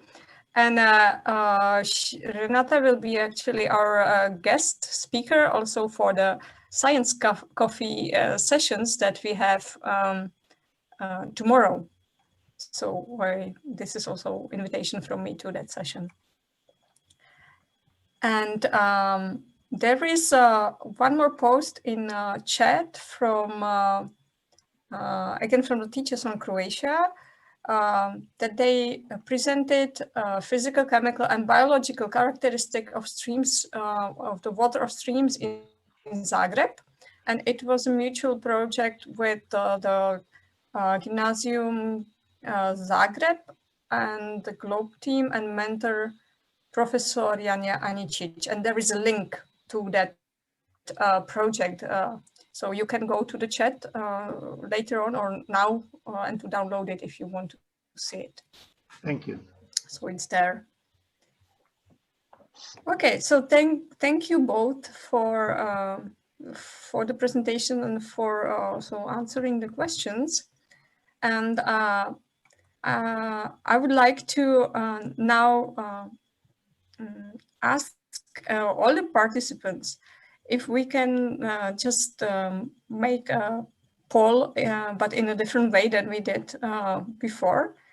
If you can just use the chat, and if in your town there is any river or lake or stream, even a small one, small water body that you have, if it is in your town or nearby your town, please type the name of that river or lake or stream into the chat, and please indicate if it's a stream or river or lake. And if you have the seashore, you can just post what is the name of the sea that you have nearby, so that we see the diversity. Hello, can I talk? Yes, can you introduce yourself? Yes, my name is Sharif Tawafa from Israel, in elementary school Deir Khanna. I study in the North Galilee. We have a winter pool, natural pool near the school, and with the students, we go twice a week to data the pH and the temperature and do how to clean the pool. Thank you. It's the natural pool winter. Okay, thank you for sharing that. And the last one also. It's the last one. The last pool, not natural pool. Yeah. Perfect. So so how many students are If you involved? wanna, can you share me? Can I show you the pictures of this pool also? So perhaps if you have your school page where you have the pictures, or if you have it somewhere online, you can post the link into the chat, and so that people can go there and see it. If you have any presentation about that research, it would be also nice. And so is there? So thank you for this contribution, and we can see in the chat that how many rivers we have around our places where we live. You see how many people are contributing to the chat. And now I would like to, okay, the last, if there is any question for Sandra or Lorella, some late question. Yes. Then say it now. I found a question from Antone at the chat. Okay. Have you extended this project to other cities, rivers in Italy? We think Lorella, I think, can give an answer. Lorella.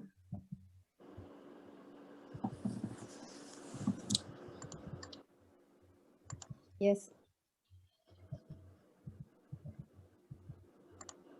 Lorella. You need to unmute microphone, Lorella. Yes, okay. Perfect, okay. Perfect. Now I listen. So, what is the question? I don't see in this moment because I closed my my computer in one moment. And Hi, Lorella. Yes, Anthony asked if we have a different river. Yes, different. No, just yeah, you've extended the project to other rivers and cities in Italy because of the opportunity to extend it to other countries. Maybe if you've tested it at national level first.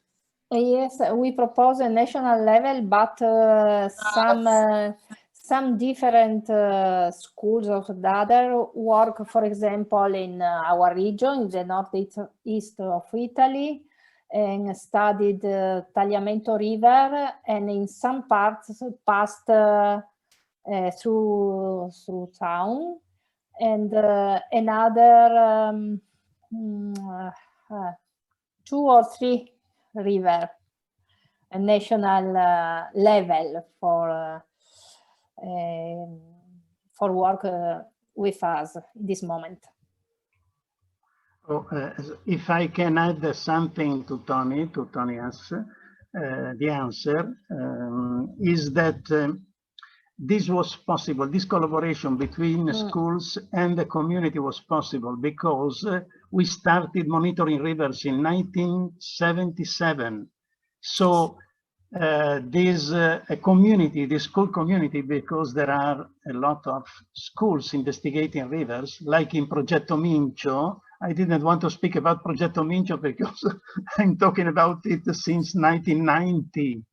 So we had to celebrate 30 years this year, no? 30 years of Progetto Mincio, which means that the schools are distributed along the river from the birth to the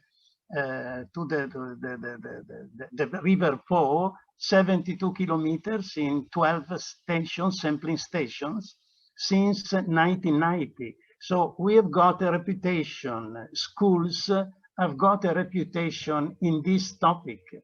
We are organizing the World Water Day with 3,000 students and teachers and people.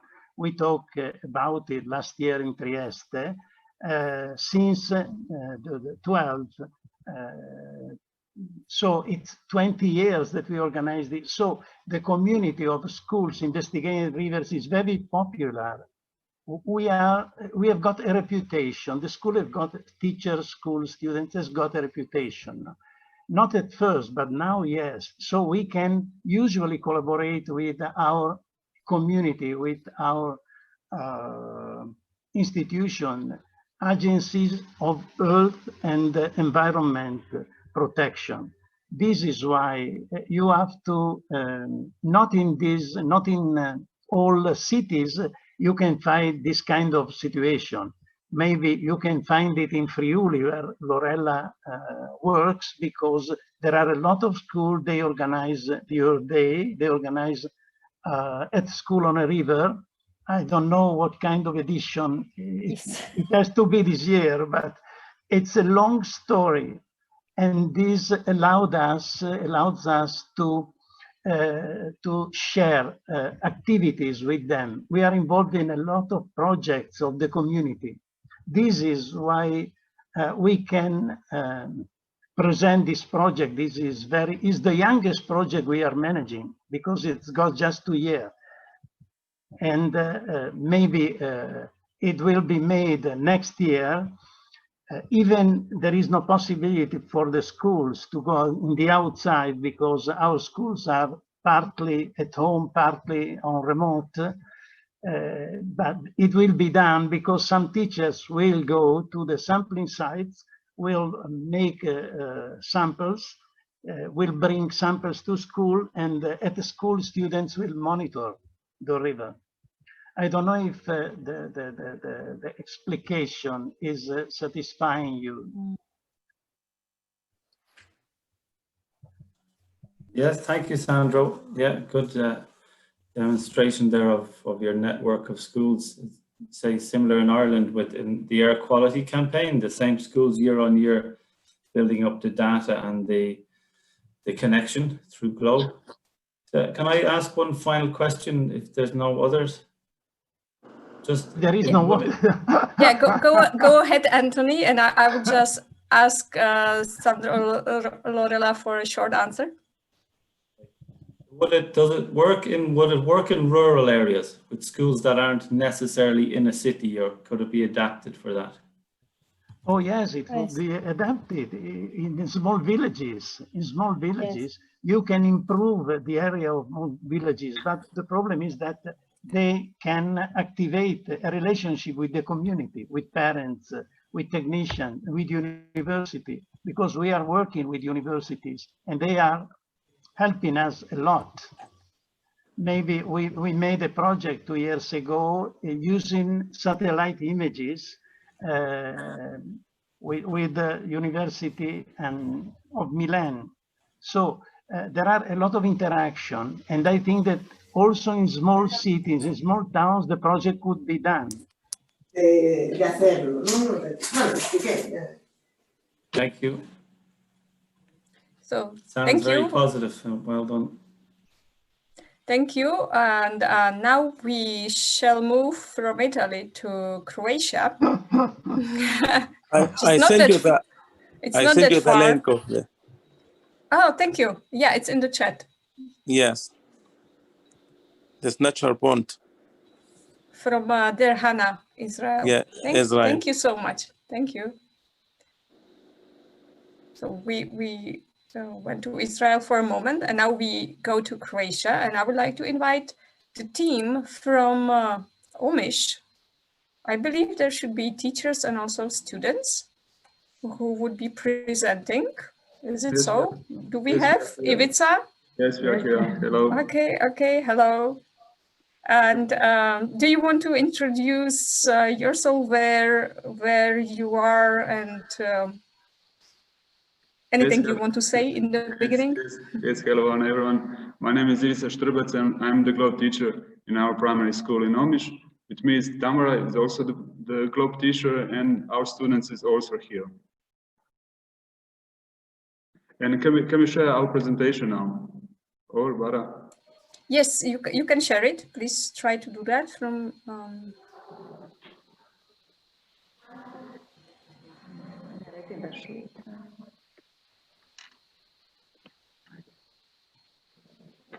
We can see it. Yes, thank you.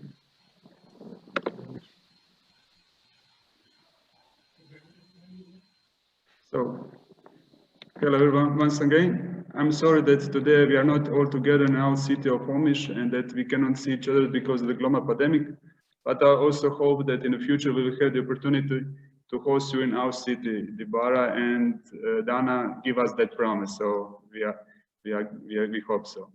Our school is 6 years in GLOBE program. Besides of the GLOBE protocol, we do a lot of work with the student on the topic of ecology. So the title you see, Let's Do It, is the part of the global project that includes green and blue environment cleanups in our city. As you can see on the photos in the presentation, over the past 5 years, with our action, we have cleaned up many illegal landfill waste in our city. Every year, we have also the 3 for 3 campaign, and we do a lot of educating students about proper waste education. And now we will present you our research project, and Tamara will say something. Hello, my name is Tamara Banovic, and I'm a GLOBE teacher too. Our students take measurement using GLOBE protocols, and also they do many research projects. One of these projects is assessment of sanitary property of seawater and shellfish in Omiš City Port. It will be presented to you by our students, Matija and Iva.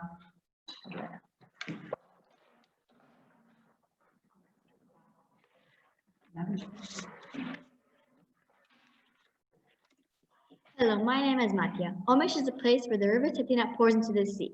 So we obtain globe measurements at 3 hydraulical stations, on the sea, on the river, and on the brackish water in the estuary. Our globe station on the sea is located in our small town's harbor. People swim there while locals gather sea organs which they use in their diet. Therefore, we asked ourselves 3 research questions. What is the sanitary level of the seawater in the city port of Omiš? Can we swim carefully in the harbor? What is the quality of mussels living in the sea in the study areas, and can we use them in our diet? Our research was conducted from 2018 to 2019, and this is a picture of our globe station where our research was done. In our work, we used GLOBE protocols for measuring the physical and chemical parameter of water. We also did the microbiological analysis of the seawater and shellfish. The scientists at the Oceanographic Institute in Split helped us with this. We collected samples 3 times, samples of the water and shellfish, and they were taken in from the town's harbor in a short period of time to the institute. Analysis of the seawater was obtained using the membranic filtering method. For the shellfish, we used the analysis method of the most probable number. The analysis was performed by the scientists at the institute, but we were their helpers. I am Eva, and I will present the results of our research to you. These are the charts showing the properties of water according to our measurements, in which we use GLOBE protocols. The chart shows the results of the number of increased colonies of Beckville enterococci and the Escherichia coli per 100 milliliters of seawater. If we compare them with the standard for assessing water quality, their number shows that the water on our station is of excellent quality. The results of the microbiological analysis of shellfish also show that the number of grown colonies of the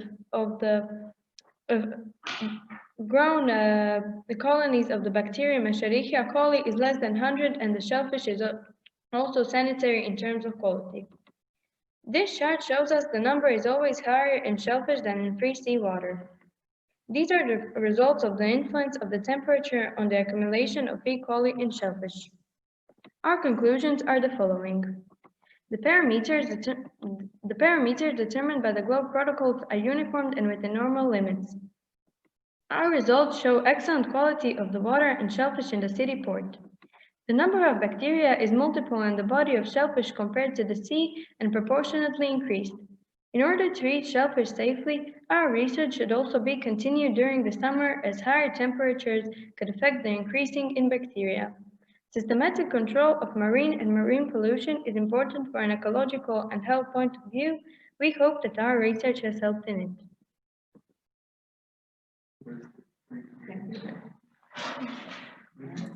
Thank you. Thank you. Thank you so much. Thank you for the combined presentations. The teachers and students from Omish, nearby the sea. And I'm happy that we had the presentation after the Lorella's and Sandra presentation on the river in town. We also had the presentation on the observing the water quality of the seacoast. So I think that now perhaps our friends from Malta and Cyprus will have something to say or comment on that, as they cannot now say that they don't have any sea around their countries. And obviously any other participant from the audience who wants to ask students and teachers from Omish or want to comment on the presentation, please feel free to ask now. We still have some time. So either do it through the chat or unmute your microphone and start talking. So do we have someone? Do we have anyone? May I talk? Sandro, yes. Oh, yes. It's a good example of congratulations to students and teachers because they are a community. And it's a good example because that could be compared the level of the Escherichia coli and other coli in seawater and in the internal water. So there is a big difference, and school could compare, so learn about each other about the diversity of the condition in order to swim in the sea and to use their environment completely. Thank you to Croatian School. Okay, yeah, thank you. And I would like to also invite you we will have some more presentations tomorrow at the marketplace, and there will be also one presentation on the student research on water quality from Switzerland. And it's a really beautiful project. It's the research from the beginning till the end, from the research question to the data analysis and you know, the conclusion. So if you want to see one more, please come tomorrow. So any other question for Omish, for the group from Omish, the beautiful presentation they had? Hey, Bara, this is Peter Falcon. I would like to yes, make Peter. A comment. I was very fortunate to visit Omish and visit in Timer School last year. And after meeting with the students and seeing their work, I have to say, this is the type of work that this impressive type of work is what we come to see and get used to from Croatia. So I just want to say congratulations. You guys did a fabulous job. Very impressive. Thank you, guys. Thank you, Peter. Yes, remember, I was there at the presentation. It was really nice having you. Oh, good to know that I was remembered. Thank you. So that's the beginning of another friendship in the GLOBE family, I guess.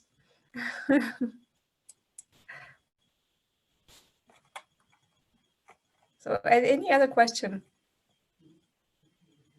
Do you see any, do you have any similar type of, you know, research in your country done on the coast of the sea?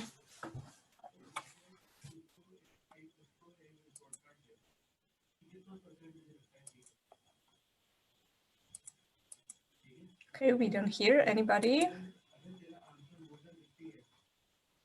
So you can still think about your questions or comments if you have some for Omish, and I will also invite you for another presentation, which is also focused on the coast, let's say, and I think it will be tomorrow as well. I will just ask Dana if she correct me if it's not true, and that is presentation of Malta, of monitoring of the sea turtles, is it? Do I remember it correctly or not? The monitoring of sea turtles is on Thursday, but tomorrow. It's on Thursday.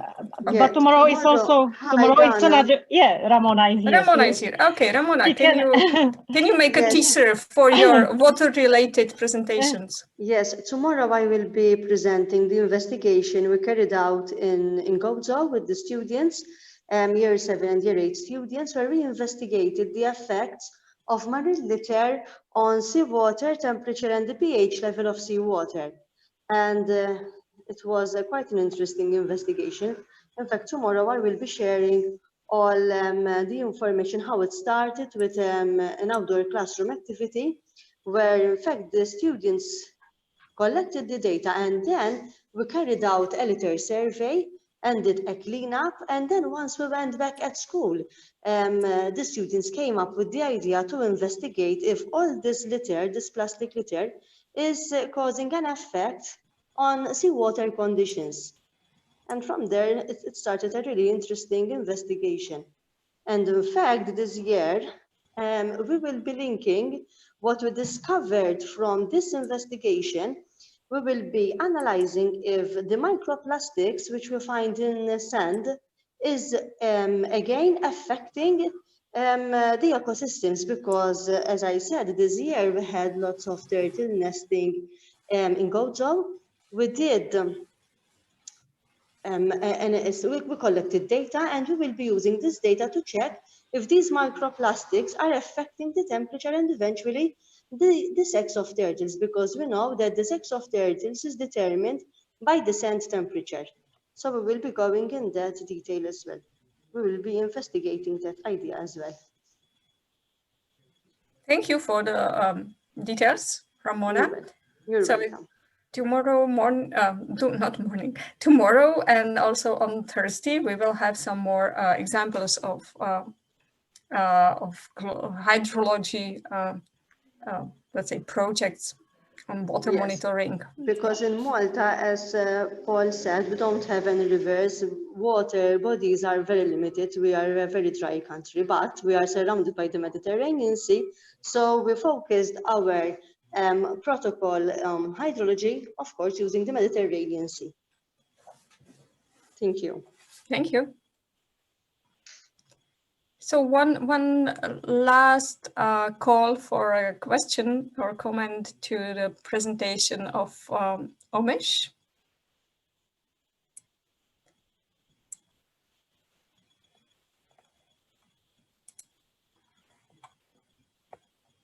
Okay, if we don't have any question, I would really like to thank to the team from OMISH, because it was a beautiful presentation, and I also appreciate that we had students with us today who were sharing their own work. And I just wish that you would be able to continue in your research, and that you will be able to share your students' research reports, perhaps even during the International Virtual Science Symposia, because I think that's the level that for sure you can reach, and you can submit your project there. And now we had a request in chat from Dennis. Do I remember it correctly? Dennis Schneider? Dennis Schneider, yes, from Germany. Do we have Dennis? Yes, can you me. Unmute? Okay, okay. So you wanted to share, that was a proposal for collaboration, or what exactly you would like to share? Yes, we're searching for new partners, teachers and pupils. Yes, who will join our LIPE project. So I prepared a small presentation with what we're doing and why we're doing it. Okay, yes, so if you want to just, show it in, let's say, 3-4 minutes, just like a, teaser, what you offer, and then how people can contact you. Yes, I tried to share the presentation, but I'm not sure how to do it.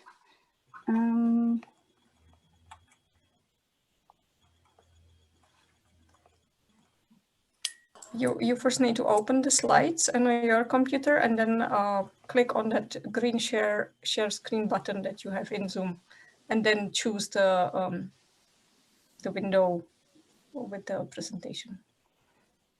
Okay. Anyways, try to do that. If it doesn't work for you, then for sure you can share the presentation with us, and we can somehow circulate it around the country coordinators. And so I would try it without the presentation. Okay, you can just talk, please. Okay, so we had a nice impression from the videos we saw before about the importance for pupils and teachers about rivers.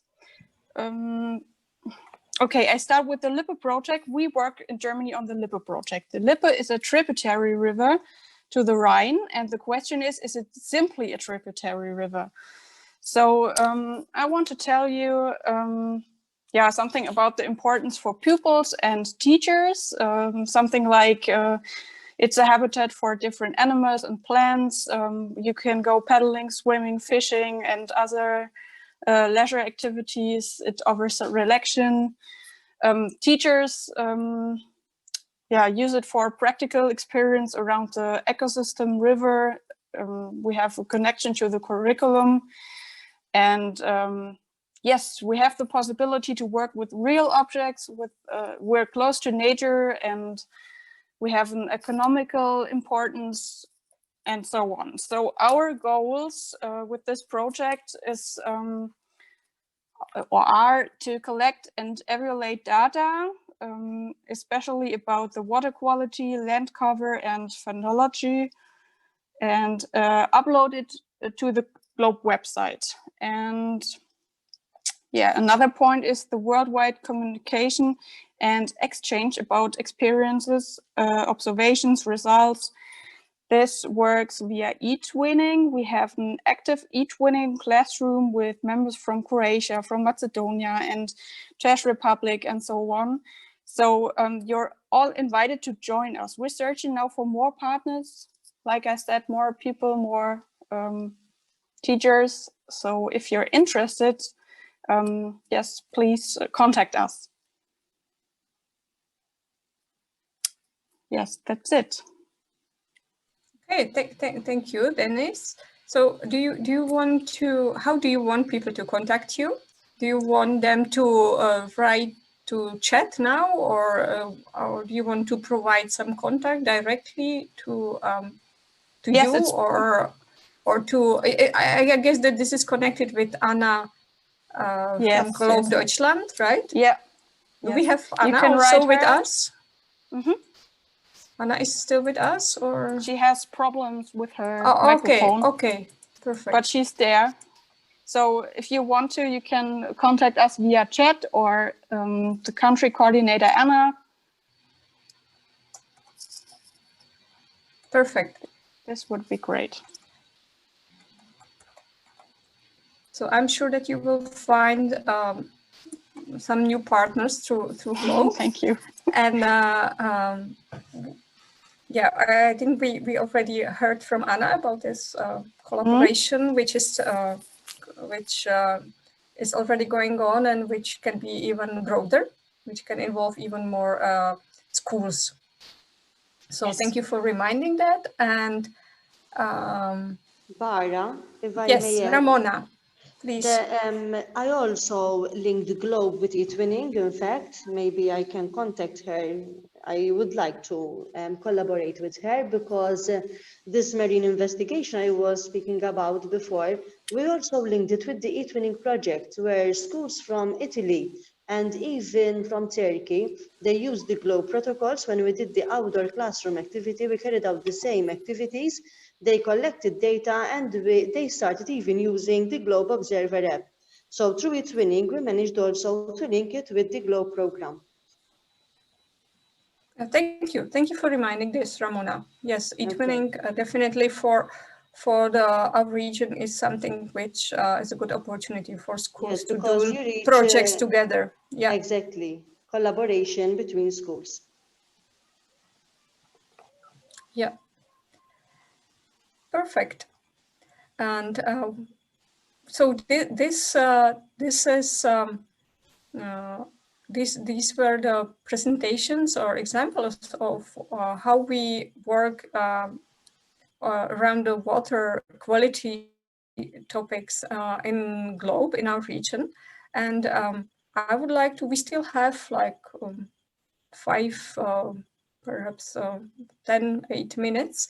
So I would like to ask you one more question before we conclude. What types of collaboration you would appreciate? Is there something else that you would like us to develop around the topic of water bodies or water quality, or mapping the rivers or the coast?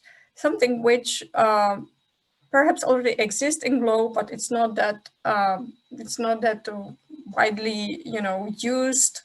Or perhaps something that you do and you would like to share it with some other partners. Is there something like that? I can see Paul wants to talk. Yeah, sure, Paul. Since yesterday and today, there were people sharing dreams and visions and so on and so forth. One of my dreams is to actually come up with some sort of investigation of alien species who, particularly due to climate change, are invading the seas and rivers, because obviously certain conditions are now favorable for their migration from their usual habitats. In Malta, we conduct, but this is another separate investigation, separate from Globe, but we have quite a lot of people working on fish and also jellyfish, and keeping an eye on, it's a citizen science initiative aimed at practically identifying these species and making the public aware of them. It's quite worrying that the number of alien species is rapidly increasing. Just to give you an idea, originally there was an identification guide. Imagine a poster, normal poster size, with 3 by 3 photographs, 9 photographs in all.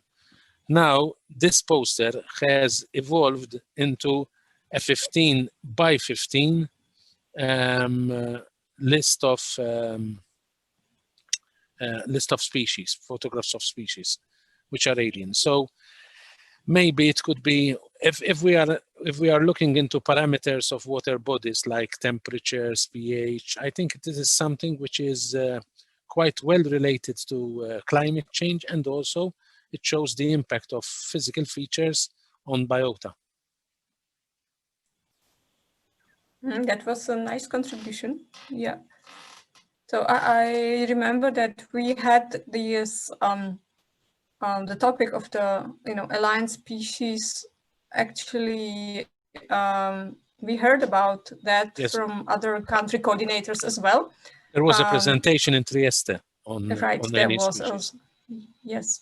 And I actually like what you said, that it can be always connected with the already existing GLOBE investigations, right? So as Tony mentioned yesterday during our country coordinators meeting, GLOBE will not really initiate some new protocol that soon, because there is a different process going on now.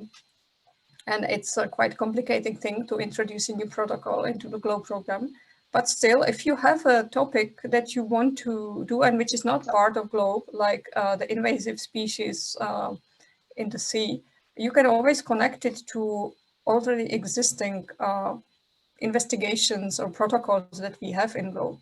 And I think this is the way, this is the way forward for the bringing some new topics which might be locally important or even regionally. And I think that's the way to go. And I just got a note that Věra Keselitsova from Czech Republic, she also wants to react. Věra, you can talk if you want. Hi all. Yes. Thank you. Thank you. I would like to say some words to Denis for Denis project, Lippe Water project. Our school collaborate with the Germany school on this project, and we prepared this project 2 years ago, but coronavirus pandemics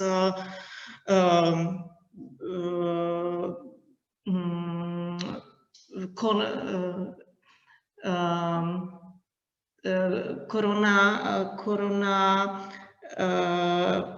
was not able us to work on this project, and we prepared, or Anna and Denis prepared Erasmus project for this project, and we could give application to Erasmus for next year, and to get money from European Commission for meeting of our students if coronavirus will be better. Yeah, that's all.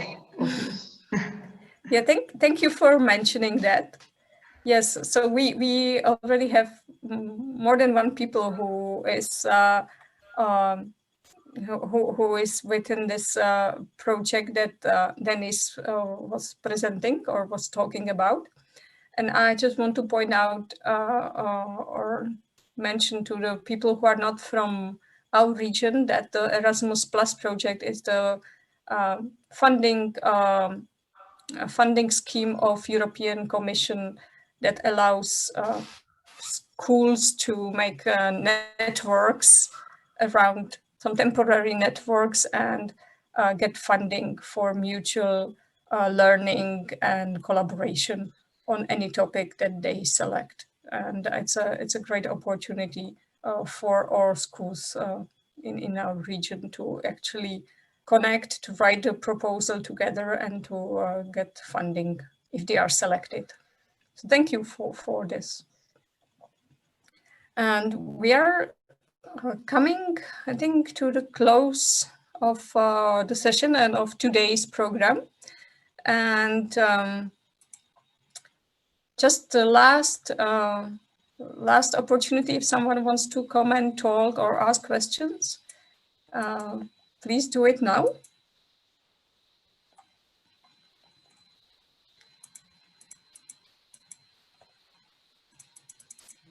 Okay, I don't see and I don't hear anybody. So then I would like to say a big thank you to especially to the people who presented today, to Sandro, Lorella, to the team from Omish, and also to the schools who prepared the beautiful videos, and also to all of you who joined our discussion and posted comments to the chat. I wish that we continue in collaboration on this topic, and I hope that we will be able to, organize up and promote the water bodies collaboration and investigations of water in spring or perhaps next year's autumn. We will see if the situation allows, and if the situation is good, we will for sure let you know.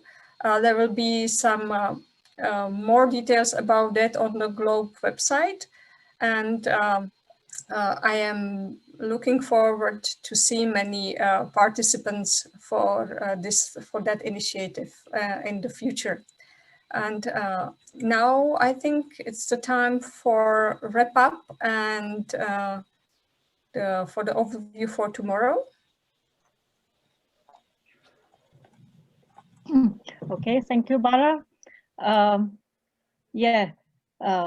So thank you everybody for today's discussions and for presentation of Tony at the beginning of today's program.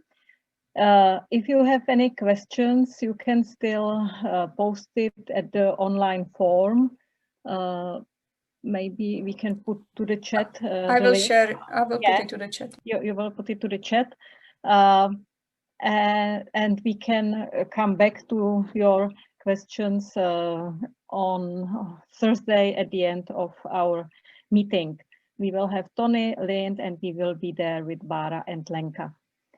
So let's have a look at tomorrow's agenda.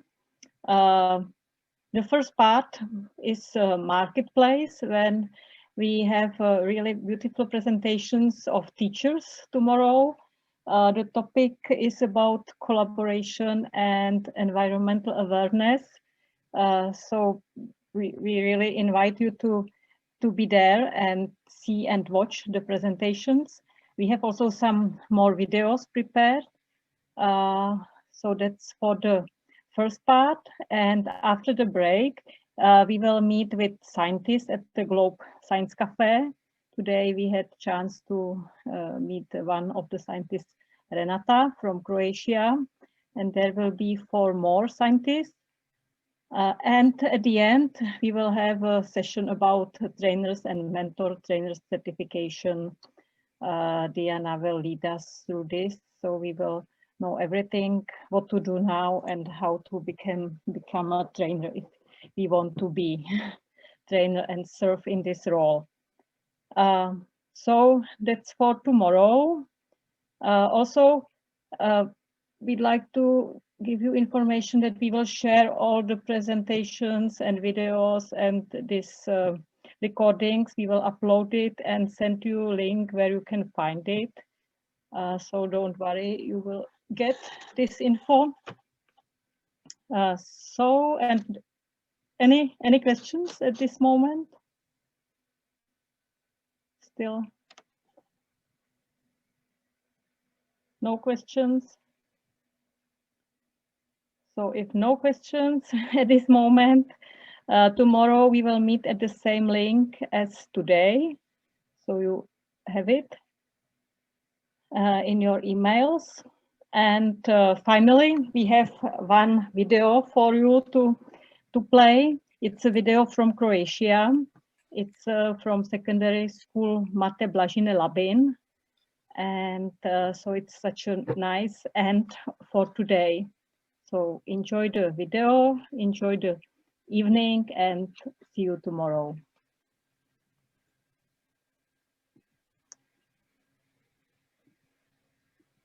Activities of the Globe Group in conditions of COVID-19.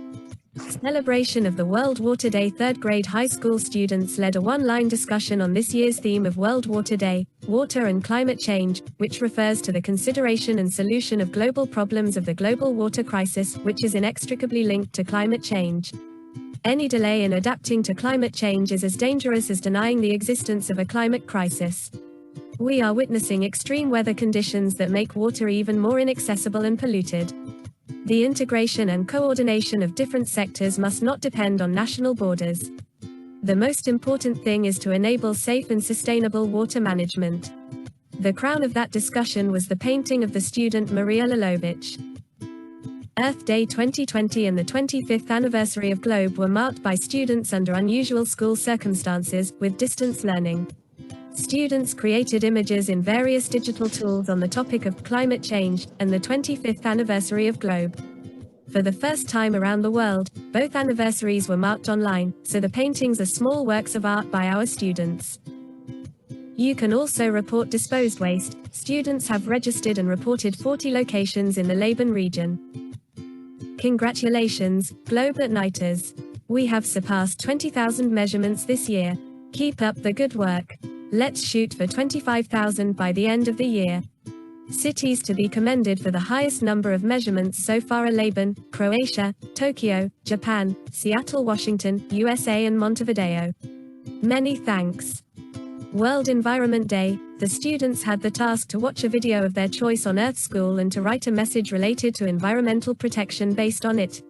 Celebrating Environmental Day raises environmental awareness and seeks to highlight major environmental issues and enable us to understand our own role and responsibility. Messages: ride a bike, walk, reduce consumption of meat and dairy products, use canvas bags and recycle waste. In this way, you will protect the environment, but also your own health. Determination of plant types as indicators of soil acidity. Field research work. The students had the task: choose a location on uncultivated soil, determine GPS coordinates, count plant individuals, determine the dominant species, take a soil sample and determine its pH value. Compare the obtained results with the literary ones. Rare and endangered plant species in Istria. The task was to create an image for a selected rare or endangered plant species in Istria in a digital tool, which will contain: what level of legal protection can plants have in Croatia? What is the most common cause of plant species endangerment? What should be done to protect them? Photo competition. Delnice High School, in cooperation with the National Library and Reading Room Delnice, announced a photo competition on the following topics: environmental pollution, clean air, how to initiate positive changes in environmental protection. High school students participated in the competition. Student Mihail Petrovic competed on the topic, environmental pollution, with the photo, smoke signal. Student Lucia Maletic on the topic, clean air, with the photo, leaf in flight. The works are copyrighted and have not been previously awarded. For the end, the current situation with the COVID-19 disease pandemic should also prompt us to reconsider our relationship to nature and the environment. About 2/3 of new diseases in the human population are zoonoses. Intrusion into the natural habitats of wild animals and an uncritical attitude towards one's own ambitions lead humanity into a risky position. Loss and degradation of natural habitats, especially forest ecosystems, loss of natural hosts, increased human contact with wildlife and their uncontrolled use, are the reason for the increased risk of pathogens passing from wild animals to humans. The goal of our activities is to point out the strength and power of the individual and the local community in solving environmental problems. It is necessary to become an active stakeholder in sustainable and balanced development and take responsibility for preserving the planet, knowing that the role of local communities is key to understanding the importance of environmental issues and achieving a safe and prosperous future for all.